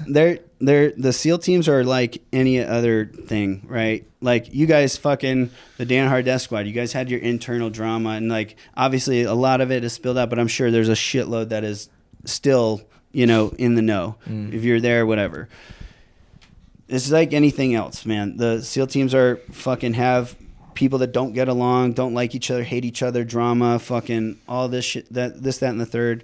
And like, it was always such a fucking private kind of organization in the past, but now it's like, it's not a secret anymore, like, and they've made how many books and movies and shows and, like fucking podcasts, people are out there. It's not a fucking secret anymore. And like, so I get that, but that doesn't mean that you should air out dirty laundry. I'm a huge like proponent. Like I do not think like I have shit that, I could talk about or whatever, but it's not appropriate, I feel like, and it doesn't benefit anybody. Like the outside looks at the SEAL teams like, you guys are all a brotherhood and a cohesive thing and da da da. No matter what happens inside, you keep it and it's inside, like, dude, and that's how it should be, perceived from, and like it doesn't do any good for anybody to tear other people down in the community or whatever, because like they're not going to know all the internal details of this or that, and then everything's not black and white either, you know. So it's like you can be the villain in some person's story and a hero in the others, and it is what it is. And it's like, just keep it like, hey, all the SEALs out there that are out there, I fucking wish you good luck. I'm rooting for you, and and that's how I think all of the SEALs should be. Fuck. Dude, Mitch, by far one of my favorite podcasts to have. Thank you guys for hopping on. Oh, hey, real quick, I got you guys some Christmas presents. Frag grenades. This is Mad Seasoning. This is super fucking legit. I have no like correlation with this company other than like one of my students. Wow, really? Yeah, he's a blue belt. One of my students, he's a blue belt, and him and his dad started this seasoning company. His dad is a chef, and he makes these cool Instagram videos like in the woods and stuff like that. But anyway, he came up with this seasoning, and it's like salt, pepper, garlic, and some fucking magic shit. I don't know, but it legitimately tastes awesome. Anything you do salt and pepper on, you just use this stuff. It's fucking awesome. They're super good people. MAD Seasoning stands for make a difference. But it makes a difference in the taste. But they're also like, their mission is like, you can make a difference today by picking up some trash, being polite to somebody. You know, it's like they have like this like core values and stuff. They're super good people, super cool people. Riley is my student. He's a blue belt. He's a former wrestler and current wrestling coach for high school wrestlers. Couldn't be nicer, and he's a fucking savage on the mats. But anyway, him and his dad started this, and they're growing, and like, you know, and I've had them on my podcast to promote them. I don't take any money from them. I'm not sponsored by them, nothing. They're just awesome people. This is an awesome product. So I wanted to give you guys each hell yeah. Thank you so much, man. Sweet. Awesome. Thank you. Yeah. Yeah, appreciate it, my guy. Yeah. There you go. Thank you. Just Mad have it in your seasoning. pockets. Yeah. Nice. Yeah, I was wondering what that was. Here you go. I assumed they were grenades. He's ready for anything. He's ready. Yeah. But Ready to Yeah. season anything. Then. yeah, no, they're cool, super cool people, and it's cool because obviously, like, I'm an entrepreneur. I built my business from, you know, the ground up, and they're doing the same thing, and you know, it's cool seeing where they're at in their process, because I saw myself there, you know, and I always think, like, I'm a huge fan of like supporting good people, and you know, and like when you see potential in people, you should fucking, you know, if you can help, you should, you know. And so why I fucking like sponsored you, man. Help us. Like, Appreciate it, my guy. I, you know, we rolled in the blue basement, even though you fucking did a dick move and like you John Danaher eyebrow me. Yeah, a joke, and I'm like, bro, we're training. Like, bro, I'm not paying for the February rash guard. Fuck you. But it's okay, because it was funny because I saw him in the back of the room just like walking around pacing, and he was that's just about he that was time. on his fucking mission, man. You know, and like he saw me and you know, had to like prove himself. He's like, all he saw was another big jack guy. And he's like, dehumanized. I don't know if you remember. I definitely remember. But, yeah, and like we had like a fucking like hard aggressive fucking round pummeling and shit, and he ended up getting on my back and put a rear naked choke like across my face. Anything below the eyebrows. Anything below the eyebrows. I remember Yep. Danaher saying that shit too, but I never do that to people in training. You can't do that. He's nice. Yeah, but it's funny because we've talked about that, but but I remember like you were just on a fucking mission, man, and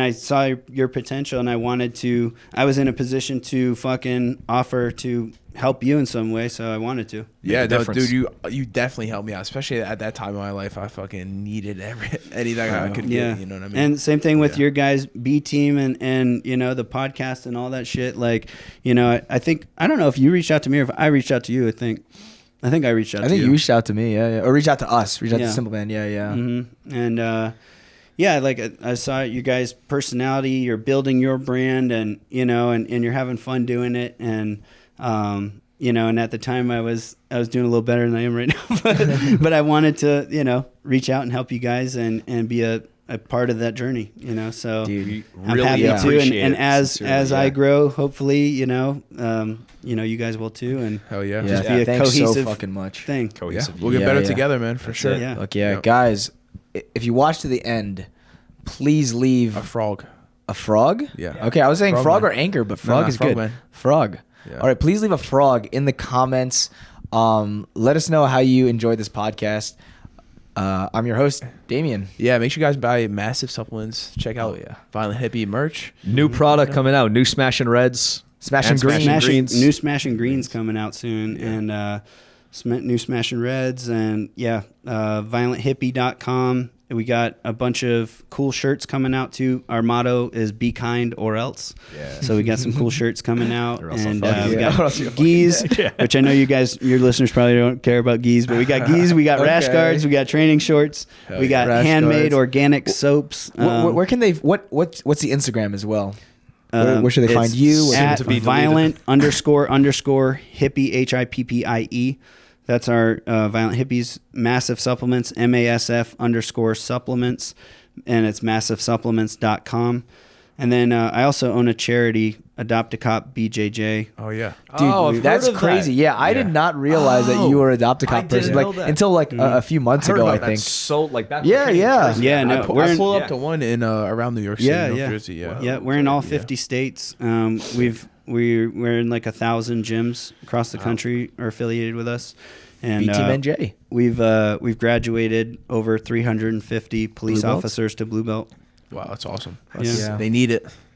For sure. Yeah, I think it's life-saving tool. I genuinely think it is. And that's our motto with Adopt a Cop BJJ is, jiu-jitsu saves lives. Yes. And it can not only save the officer's life if they get into a confrontation, with a suspect, but they can also, safely apprehend a suspect, that could have ended up in a fucking shooting and now is just like you're under control. Because how many times have you've been watching these fucking incidents and you're like, if that fucking cop knew a blue belt level of jiu-jitsu, they would completely avoided this fucking situation because most of these cops, or in my opinion, most of the shootings stem from, fear.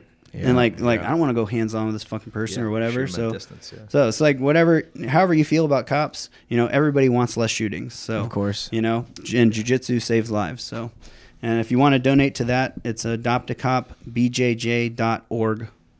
Awesome, man. Oh yeah. All right, guys. Thanks for having me on. I really appreciate it. Yes, my pleasure. Yeah. Till next time, gentlemen. All right. See ya. All right. Thanks. Fuck, that was sick. Bro.